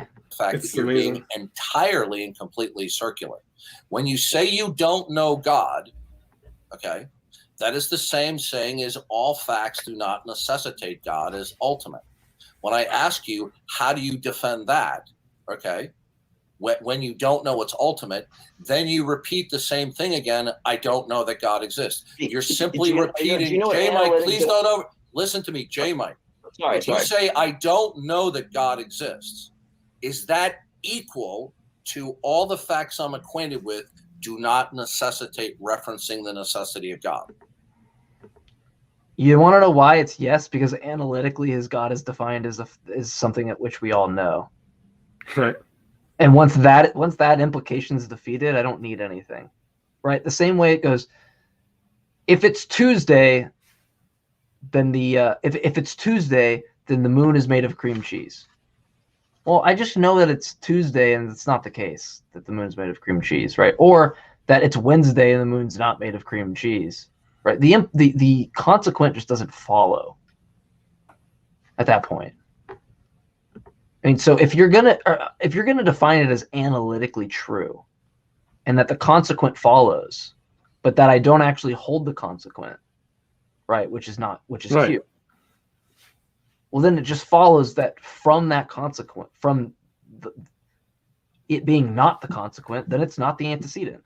Yeah, it's just basic logic that goes over his head, because, again, this just shows his severe ignorance on these topics. But I feel like if I was to talk to him, I would just troll him and say that, no, I have the ultimate foundation for facts, and it's nature, it's existence, and that existence has been revealed to me, and it's revealed to me that it's not the Christian God. Maybe I would make up something like nature has some kind of consciousness, and that's so all the facts can be traced back to just the fact that things are the way they are, and it couldn't be otherwise. Well, you can even take an externalist standpoint of justification and go, the world's been revealed to me in such a way, and then someone go, well, how do you know you're not deceived? And go, well, it won't matter. I'm an externalist in justification. Right. I can just say that Cease 1, who is at his computer doing a live stream, and Cease 2, who's doing a live stream but is in a brain in a vat, right? Like, you're just taking a different aspect of justification at that point. You could just say, like, well, I feel the fact that I am justified from that revelation, because that's really all that matters, right? All that really matters is what is presented to me in this way, and that I can gain information outside. I won't take some perspective of that one's not justified. But in that case, you could even say, I don't have ultimate revelation to what is actually there ontologically. But all that matters is the relative notion of what is presented to me for me to make sense or inference rules of that presentation to me, right? You need not anything else. You just need the presentation of your reality for you to, in order to derive, and the fact that you might have like some neurophysiology, right? The fact that you can actually determine things in the world. But I think it's like a great disservice to like, neuroscience or psychology or any of these things where we understand why certain things are intelligible isn't from the only ontological thing there that makes things intelligible is the brain. Like that's what's, you don't need something, the brain isn't necessarily ultimate, but I don't need that. I have a contingent thing at which I can derive knowledge from. When we talk about that situation without the brain, what are we even discussing? Nothing. It's all dependent upon that. So I've never understood that. I've never understood that, like kicking the can that far down the road when you're only going to have conceivability based on having some neurophysiology, right? I don't know. Maybe I'm wrong there. Shannon Q would be the best person to talk about with that, but I've never understood ignoring why you have the ability to perceive things and make sense of them. I've never understood why we skip that and just say the idea this perception has to come from some other, like without God we couldn't have intelligibility. So assume the reality is what it is. Our brains are what they are. And what's the need of a brain at that point, for my opinion? If God is what's necessary for intelligibility, and you could put fucking air up there, he could just make it work. Like, I never understood that. Why have the middleman of a brain for cognitive reasoning? Let's keep hearing his breakdown, his nervous breakdown here. Yes, because when I then ask you, how do you defend the equivalent statement? Your response is saying, because I don't know God. All you're simply doing is saying, I don't know God because I don't know God. No, you don't understand. Do you understand what the antecedent of the first premise is and the consequence that follows? Listen to me. How do you defend in one or two clear sentences, instead of trying to verbally bamboozle me or to distract me, in one or two clear sentences, how do you defend the proposition that all the facts that you are acquainted with do not necessitate referencing the necessity of God? Because the analytic definition of your God is equal to the fact that I know it and I don't, which is not be. Jmike. By the way, I'm recording this, so it's going to go up on YouTube. Me too. All you're simply doing live is streaming it. I don't give a shit. Please, all you're giving me is philosophy. Listen very carefully. You can throw in these little philosophy terminology and nomenclature. I'm familiar with all these terms. I'm not bamboozled by it. Now, in one sentence, can you explain to me how you defend in non-philosophy speak so that everyone in the room has a clear understanding of what you're saying? Okay, without giving me double talk, how do you defend that God is not the necessary precondition of all facts? This is Puerto Rico, home to piña coladas, beautiful beaches, and the last bottle of soap you'll ever buy. All right. Do that. So the God at which is defined, right? The Christian God is defined as the God. I think you're muted. You're right. Hey, I was good at that. It's like 3 or 4 shows I went without that. So the philosophy speak that he claims is just propositional logic that is using his inference rules. And why are they his inference rules? Because he even says that the agnostic is denying God. How is that the case?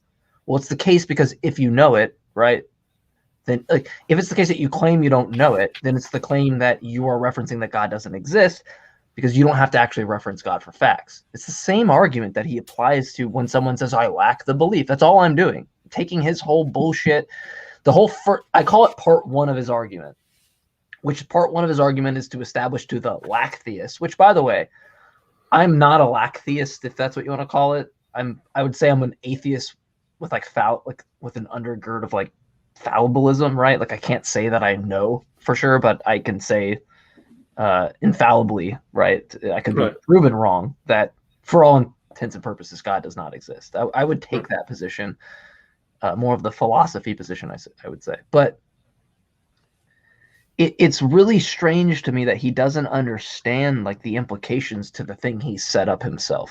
It's not strange to me. He's a complete moron. That's why this is happening. Like, he's incapable of reasoning in any successful way. So of course, this is what's going to happen. He has to hide away and run away from your argument because he can't respond to it.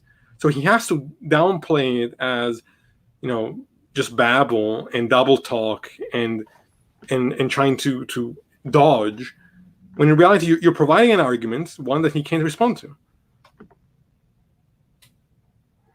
Yeah, I think Witter puts it perfectly here. Philosophy, the great new app for translating propositional logic. I love that. Oh God, she's great. I can't wrap my head around quarks having consciousness experience. You said you gave pronouns to Witter. Is Witter a she? I believe it's gender fluid. Okay. I just want to. I don't want to ever misgender somebody on purpose or just from my own kind of getting out of norms that have been kind of put upon me, right? So that's what I'm trying to do better with that. Yeah, I would ask them. Sure. Yeah. That stuff is confusing to me. Yeah, I just want to be respectful to what somebody. Oh, of course. Yeah. Because I do value that as something to. Witter is whatever. Okay, cool. I'm losing myself. Wither is awesome. Sorry. Awesome. You said what? Wither is awesome. There you go. Yeah, I love that. Yeah, I agree. Revelatory in the fact that I know it, I don't know it. Not Pete. Your guy doesn't exist. Okay. But you're repeating. Jay, I win. You lose. Jmike, this is. I forgot I said that. Propositional logic. I win. You lose. Not Pete. Your guy doesn't exist. Okay. But you're repeating. Jay, I win. You lose. Jmike, this is pathetic in all capital letters. Surely. It really is pathetic in all capital letters because you don't understand what you've done with your own definition of God. You must. This is so hard to listen to. You cannot be this stupid. Okay. You are repeating the same. Please do not overtalk me. It's modus tollens. Is it invalid? Is it invalid? Do not overtalk me. So I asked him, "Is it invalid?" And Tom messages me and goes, "Keep asking him. Just keep asking him if it's valid, dude." And I'm like, "That's actually fucking brilliant. I'm just gonna keep asking him." So thank you for that, Tom.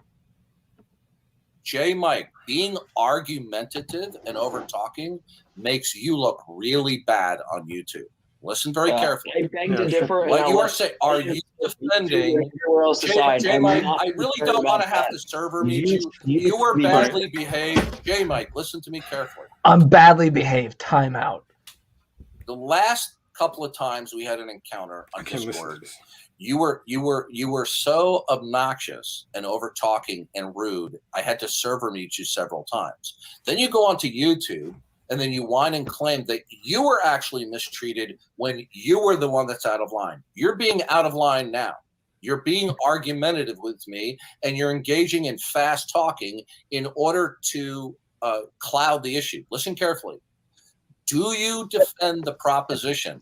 When he says fast talking, I don't know if you ever heard that song, I'm the Scat Man. That's all I think. If anyone knows that song, they'll know what I'm talking about. That all the facts that you're acquainted with do not necessitate God as the ultimate precondition.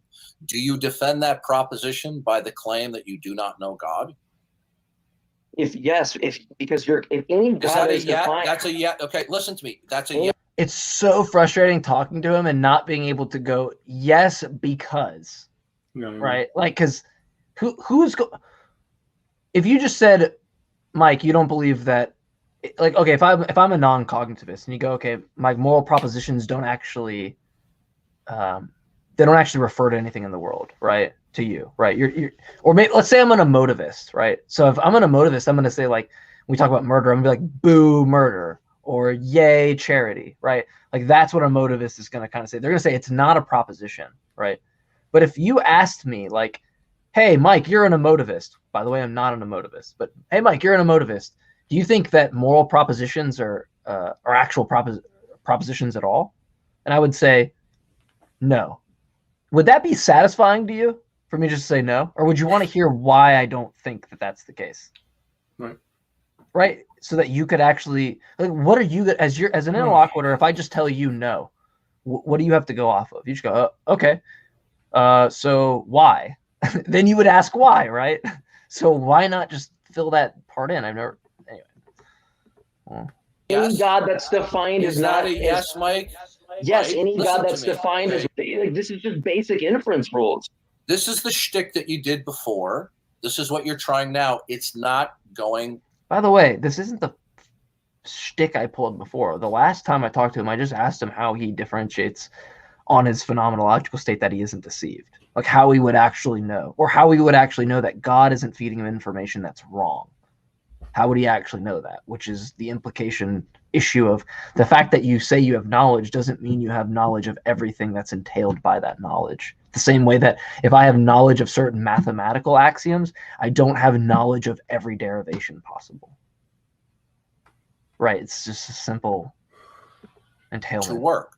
But anyway, so this is a valid argument, right? It's modus tollens, correct? If P, then Q, not Q, therefore not P, right? Hey, correct. Jay, listen to me.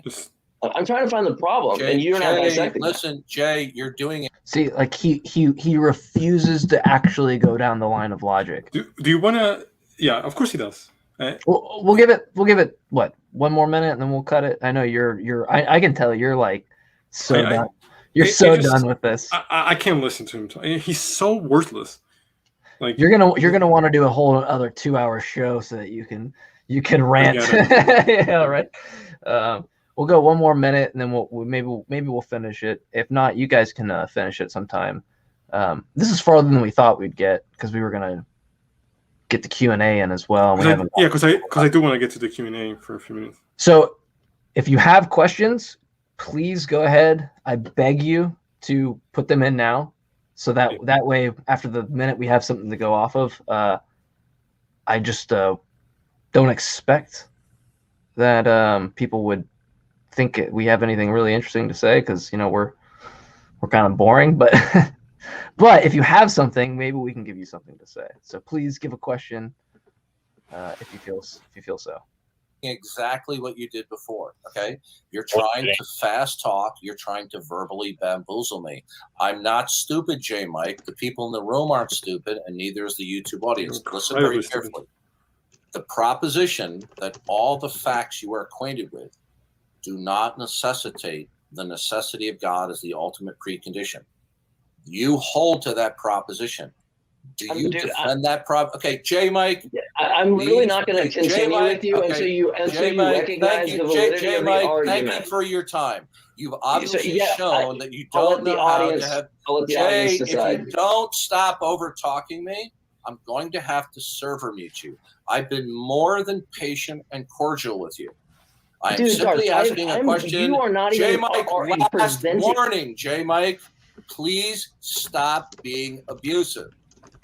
I'm asking you to conduct yourself like an adult, okay? I know what you're doing. I know what you're doing. Jmike, listen to me carefully.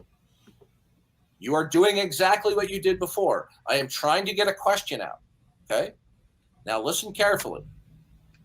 When you invoke the proposition, all the facts that you're acquainted with do not necessitate referencing the necessity of God as the ultimate precondition. How many times is he going to say this? It's true. Say the same shit. And I say the proposition is true, that it doesn't necessitate God. And he goes, how do I know? And I go, because the proposition that you gave to God was that I know it. And when I don't know it, then I can now answer the truth value of the proposition that I don't need to necessitate it because I don't have the belief, and which means that I don't have a justified true belief, which means that I don't have knowledge. It's ironic that he whines about you being abusive when he's like known to be abusive. Yeah, I don't. I don't know how to say anything other than what's obvious there. That you have affirmed that you hold to that proposition. Do you defend that proposition? All I want is a yes or no. Do you defend that proposition? Okay, last warning. Overtalk me. Last warning! I asked you a question and you answered it. Last warning. Again, and you're going to be done. I don't want to have to server mute you, okay? I really don't want to have to do that. I feel like it's like this guy pointing a gun at you, and he's like, "I don't want to kill you. I don't want to do this, but you're making me do it." Like, why are you pointing a gun at me? Why are you doing this? You know what I mean? You're making me do this. All right. Anyway. Okay. Sure. Now, this is your shtick. This is what you do. Is it valid? Machine gun talk. Now listen carefully. This is about the fifth or the sixth time I've tried to get the question out, and you're bound and determined to block me from getting the question out. I'm not going to warn you any further. You got the question out Now, 8 times. Your position is that all the facts that you're acquainted with do not necessitate referencing the necessity of God as the ultimate precondition of facts. Do you defend that proposition, which you have affirmed here tonight, by virtue of the claim that you do not know that God is? Yes, because it's necessitated by the fact. Stop right there. Stop right there. Stop. I asked you a few minutes ago, is the statement, "I do not know God exists," equal to and the equivalent of the proposition that all the facts that I'm acquainted with do not necessitate referencing the necessity of God? You said it's the equivalent. So you are giving me, so Jmike, and I get more than 2 sentences out. Is, I know that I don't know there's a God because the answer, by the way, spoiler, the answer to can I get more than 2 sentences, which is not even 2 sentences, the answer to that is no, which you would find out and learn, because he actually ends up banning me for some reason. I can tell you're done there. Darth. It's just, I mean, it's such a waste of time. Like, it's just not worth. It's not worth going through this long of time going over him. Like, Darth not doing it for you. No, it just, why give? I mean, I know we did it too, but why give someone like that any kind of attention other than just for, like, it's amusing for about 5 minutes to just see him spiral like a lunatic, and then it just gets annoying. Like, it's just not. It's unwatchable. I can listen to his stupid voice. I just find him utterly embarrassing on every level. And so the only person who I think is more embarrassing is his little minion, who I think goes by Catholic traditionalist, if I'm not mistaken, who tried to argue with me once. And I hope I'm getting the username correctly. I could be wrong, but who tried to argue with me once that ends have logic, that ends are applying logic when kind of functioning in the world. And that was, he was trying to kind of use Darth's argument because he had overheard me, answer somebody as to why I wouldn't bother with Darth. So, I wanted to add real quick. Jmike not giving yes/no answers. So, to be fair, like, I feel like I gave a lot of yes, but I wanted to elucidate on why it's the case, because when you just give yes or no, he's like, okay, good. So now blah blah blah. Okay, good. Right. So now and when you do that 1 or 2 times, you've moved away from that point. You're now focused on the next point. It's like a gish gab, right? It just doesn't. It throws you off, and that's not the conversations I like to have. He can say that I'm doing philosopho speak or whatever it is. That's fine. Like, I get it. He has to say that. He has to say that so his little minions eat it up. My thing is that, like, I get it. Like, if there's things I say that need to be broken down, I'll break them down for you. But that's not an argument to say I'm not. Even if you don't understand it, it's not relevant to say there is no point being made? Because I'll break that down to you in its smallest components for you. If you need. And he still wouldn't understand it. He wouldn't let you even break it down because he just doesn't shut the fuck up. And that's the exact point I was going to make, is that it wouldn't matter, though, because I don't get more than a sentence. And so, real quick, I'm just going to post this because it's funny to me. Catholic traditionalist is one of the most strangely smug but dumbest people I've ever met. Yeah, I mean, he really ran away from a conversation that we were having. He's also another one that's he's recently tried to be really nice. I've gone onto his live streams and been like, everything you're saying. He was talking about Aquinas, and I go, you are literally assuming the falsity of existential inertia. And I was like, this is ridiculous. And he was like live going, I don't get why Jmike's being mean to me. Like, I like Jmike. I'm being, I've been respectful to him. I'm like, no, you have not been. You don't realize that we've had conversations before, and then now you think I'm some other person. But you don't realize that I've had interactions with you like several times. And that might be because my name was something different on Discord, but yeah, I don't know. Oh, I gotta post this as well because I would love to watch this. I think that was meant for you. Oh God, I would love that more than anything. That'd be awesome. Yeah, that'd be amazing. Absolutely. Yeah, which by the way, like I haven't really filled in a lot of everybody on. We got 19 viewers, and so maybe some people haven't seen. But this Sunday I'm doing Talk Even with Johnny. Johnny P. Angel, and I'd really like to see some people out there to help support. I mean, I think we probably have less people to offer than the opposite in that sense. But it'd be, if you haven't heard of Talk Either or anything like that, definitely go out and support and subscribe to the channel. I'm hoping to definitely do a show with Shannon, do a show with Matt. I love doing shows with Dan. So hopefully I've done 2 with Dan. Hopefully do another one, and hopefully I'm eventually hoping that Cease can somehow sneak his way into a guest show or something and build from that, because I think you would have so much to offer, especially with a lot of the Talk Heathen calls. So, well, hey, I'm always here if anybody wants me to do something. Just reach out. I'm always around. Yeah, and also, me and Cease have been talking about this. I don't know how you'll feel about me saying this on the air, but I'm gonna put you on the spot. I know that I would love to see Cease in the debate scene, in terms of like seeing you on Modern Day Debate and things like that. Yeah, sure.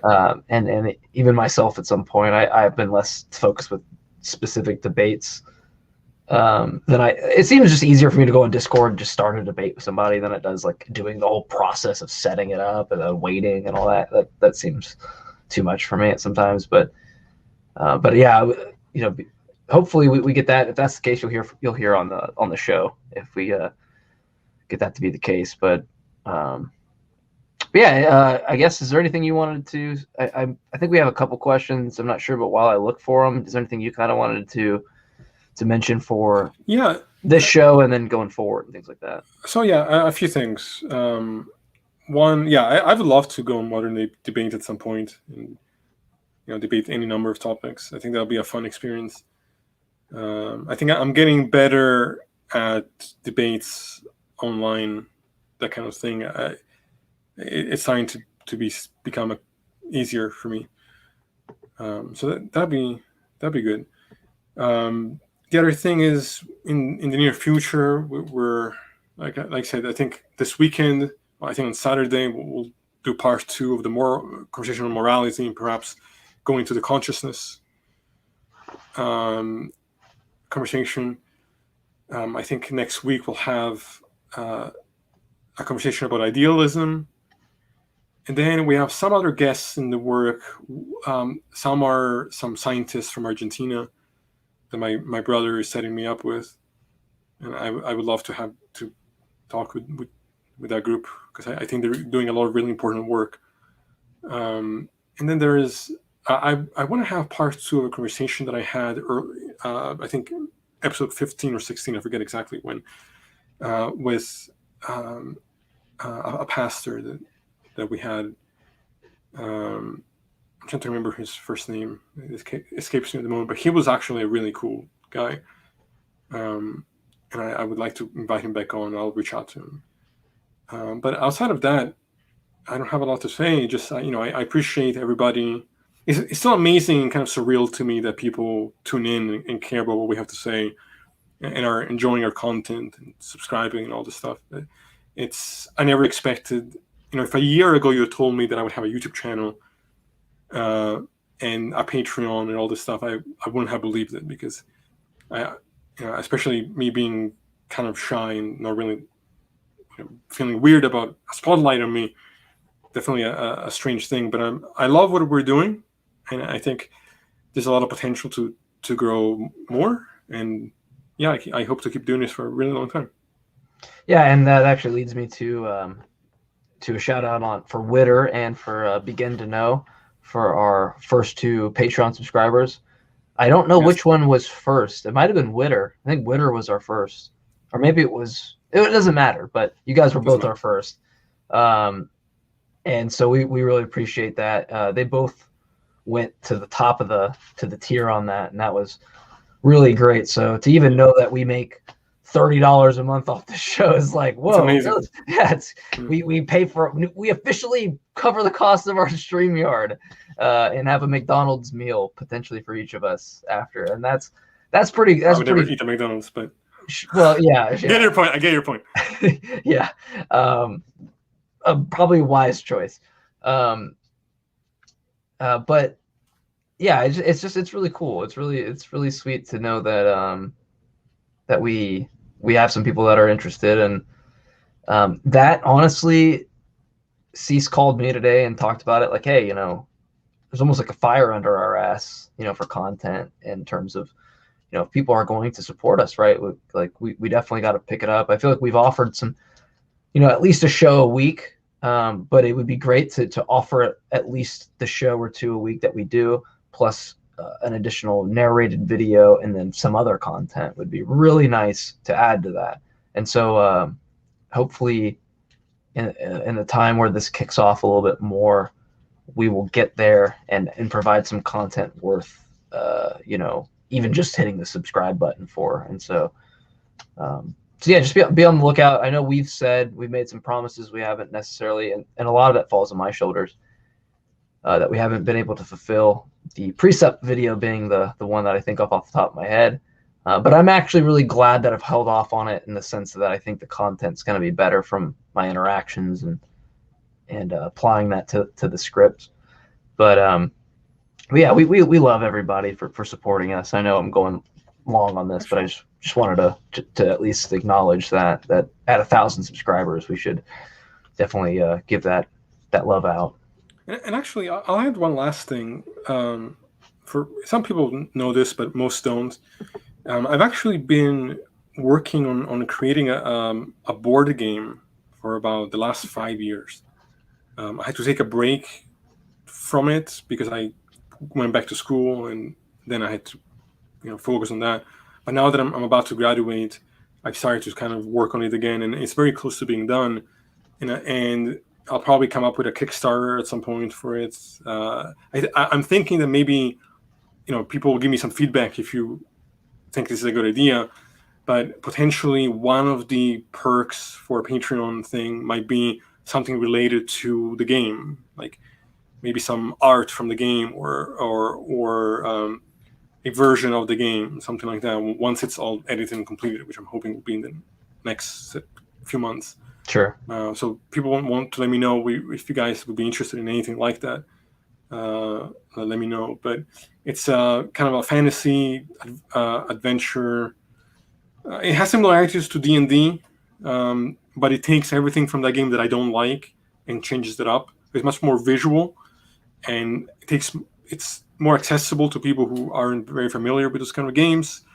I'm not a math person, so I don't like to have to do things on like math in my head or on a piece of paper. All the math for the game, for stats, for characters are all right there visually in front of you.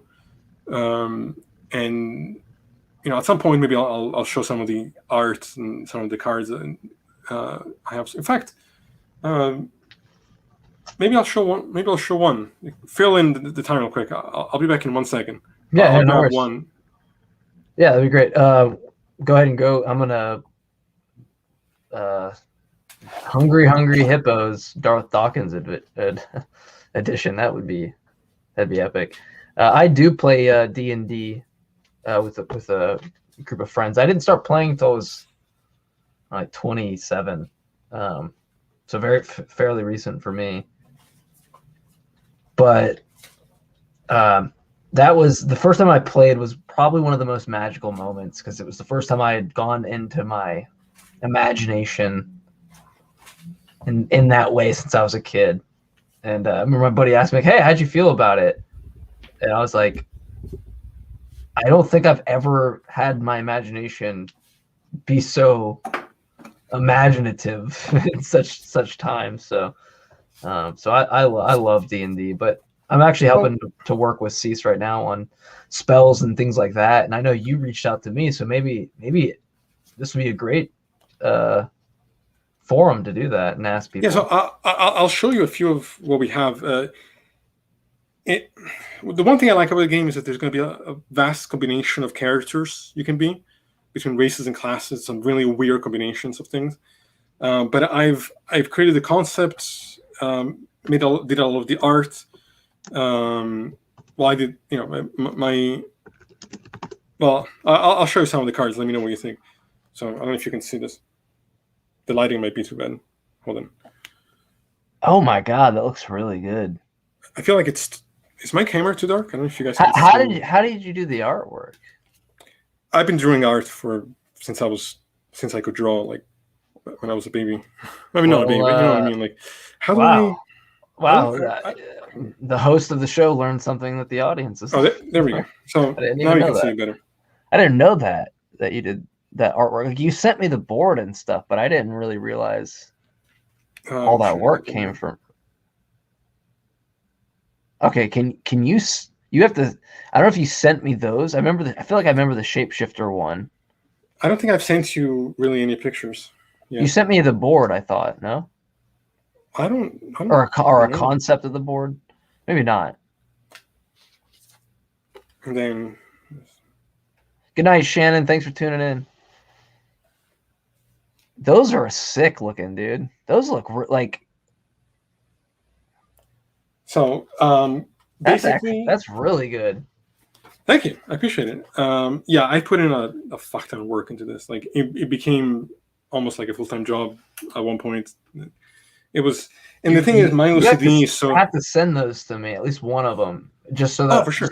So that I can show all the buddies I play with that are like super into D&D, because if you're asking me for any help at all, like those are the guys that can really give some good ideas.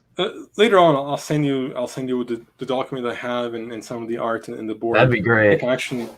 May have the board here, or is this it? Yeah, actually, I don't know how well you can see this, but I hope people are enjoying this. I mean, if they're not, I don't care. I'm enjoying this. So this would be like the map that you. Wow, dude! Yeah, so, that would be. Basically, the way it works is that you pick a race and a class, which give you certain stats. You navigate on the map, and every time you land on a square in a particular territory, you pick up an encounter card. There's these decks of encounter cards that are smaller than the ones you just saw. The ones I just showed you was a race and a class, and then you fight the encounter, and you it's kind of like an old school RPG. Like you fight something, and then you get gold, and you get experience points, and with those experience points and gold, you can level up your character. That's and you're playing awesome. You're playing an overall narrative as you're traveling. So there's like an actual story and objectives you're trying to reach, but as you're trying to reach those objectives, you're traveling, kind of building your character up. That's basically the concept.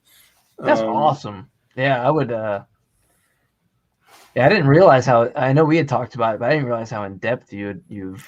And the thing is, my OCD is so severe that like I started off this concept with like 10 races and 10 classes. And I'm not, no joke, I'm now at like 40 races and 40 classes and 40 spirit classes, spirit cards that you can like summon as special characters, and like it just expanded and expanded and expanded because I just kept thinking of more stuff. That's sick. Yeah, I'm way more impressed than I guess how I visualized it in my head. I love, you know, most of the art was done in watercolor. Some of the cards were done in oil paintings. That I didn't do those because I can't paint.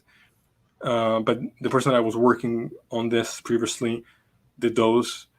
And then my mother is an artist, so she helps with some of the painting and some of the stuff. But yeah, hopefully, you know, people will like it, and you know, we'll see what happens.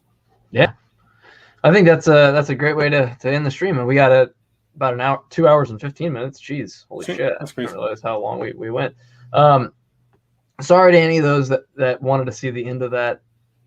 We talked before the show that we probably wouldn't finish it, or that we would just take a segment. That was actually longer than I thought. Yeah, I can only stand that guy's voice for like 5-minute spurts, and then I just can't. Yeah. I'm hoping to have a part 2 with him, and so be on the lookout for that. I'm still banned in that server, so I'll have to get unbanned. But anyway, thank you to anybody that's subscribed. If you haven't already, please subscribe. If you can, like the video, it helps us tremendously in the algorithm. I think the only reason why we're getting more viewers is because of people like yourself that are liking the videos.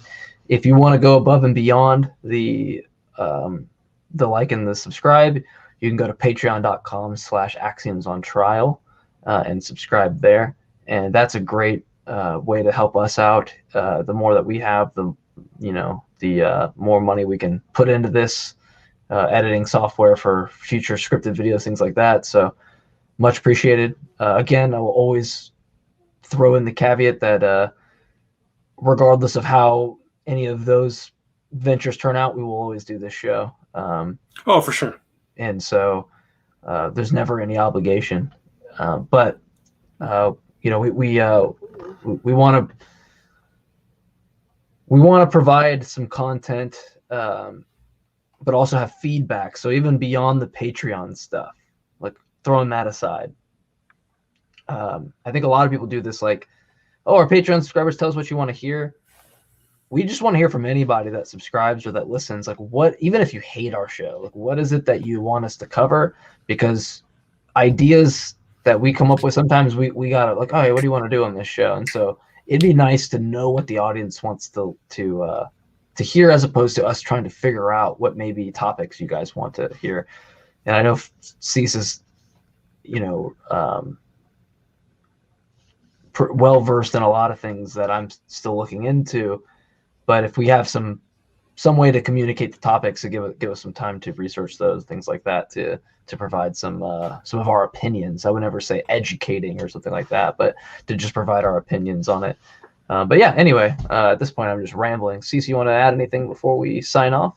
No, as always, thank you for everyone who supports what we're doing. Hopefully we can come out with more content soon. And yeah, I thank you everyone. Yeah, and also be on the lookout. I started a thing a while back ago where I would try to like add a joke video at the end of the thing. Unfortunately, I don't have one tonight, but I have come up with a new tactic of videos, and I have a little bit of content. The only hint I will give is that it's pre-recorded things of me saying contradictions at the same time, and it's pretty funny. So I'll put that at the end of potentially our next video or in the future. But yeah, if you have any ideas on prank calls to Christian or Muslim or religious type of call-in shows, let me know, and I'll do those for content as well. Speaking of call-ins, I would like to do a call-in show at some point. Yeah, for sure. Once I figure all that stuff out, I'm down to do that. People don't realize it's hard to get callers. You have to do this beforehand, right? I mean, like, Talk Heathen, sometimes we do a show, if church isn't out or people are just getting home, you got to wait till like almost the back end of the show to get a lot of the callers to get in. So time slots and things like that matter. But yeah, anyway, guys, much love, and yeah, feel free to email us like always if you want any content suggestions, or if you want to come on the show. Thank you, guys. Peace out. Thank you.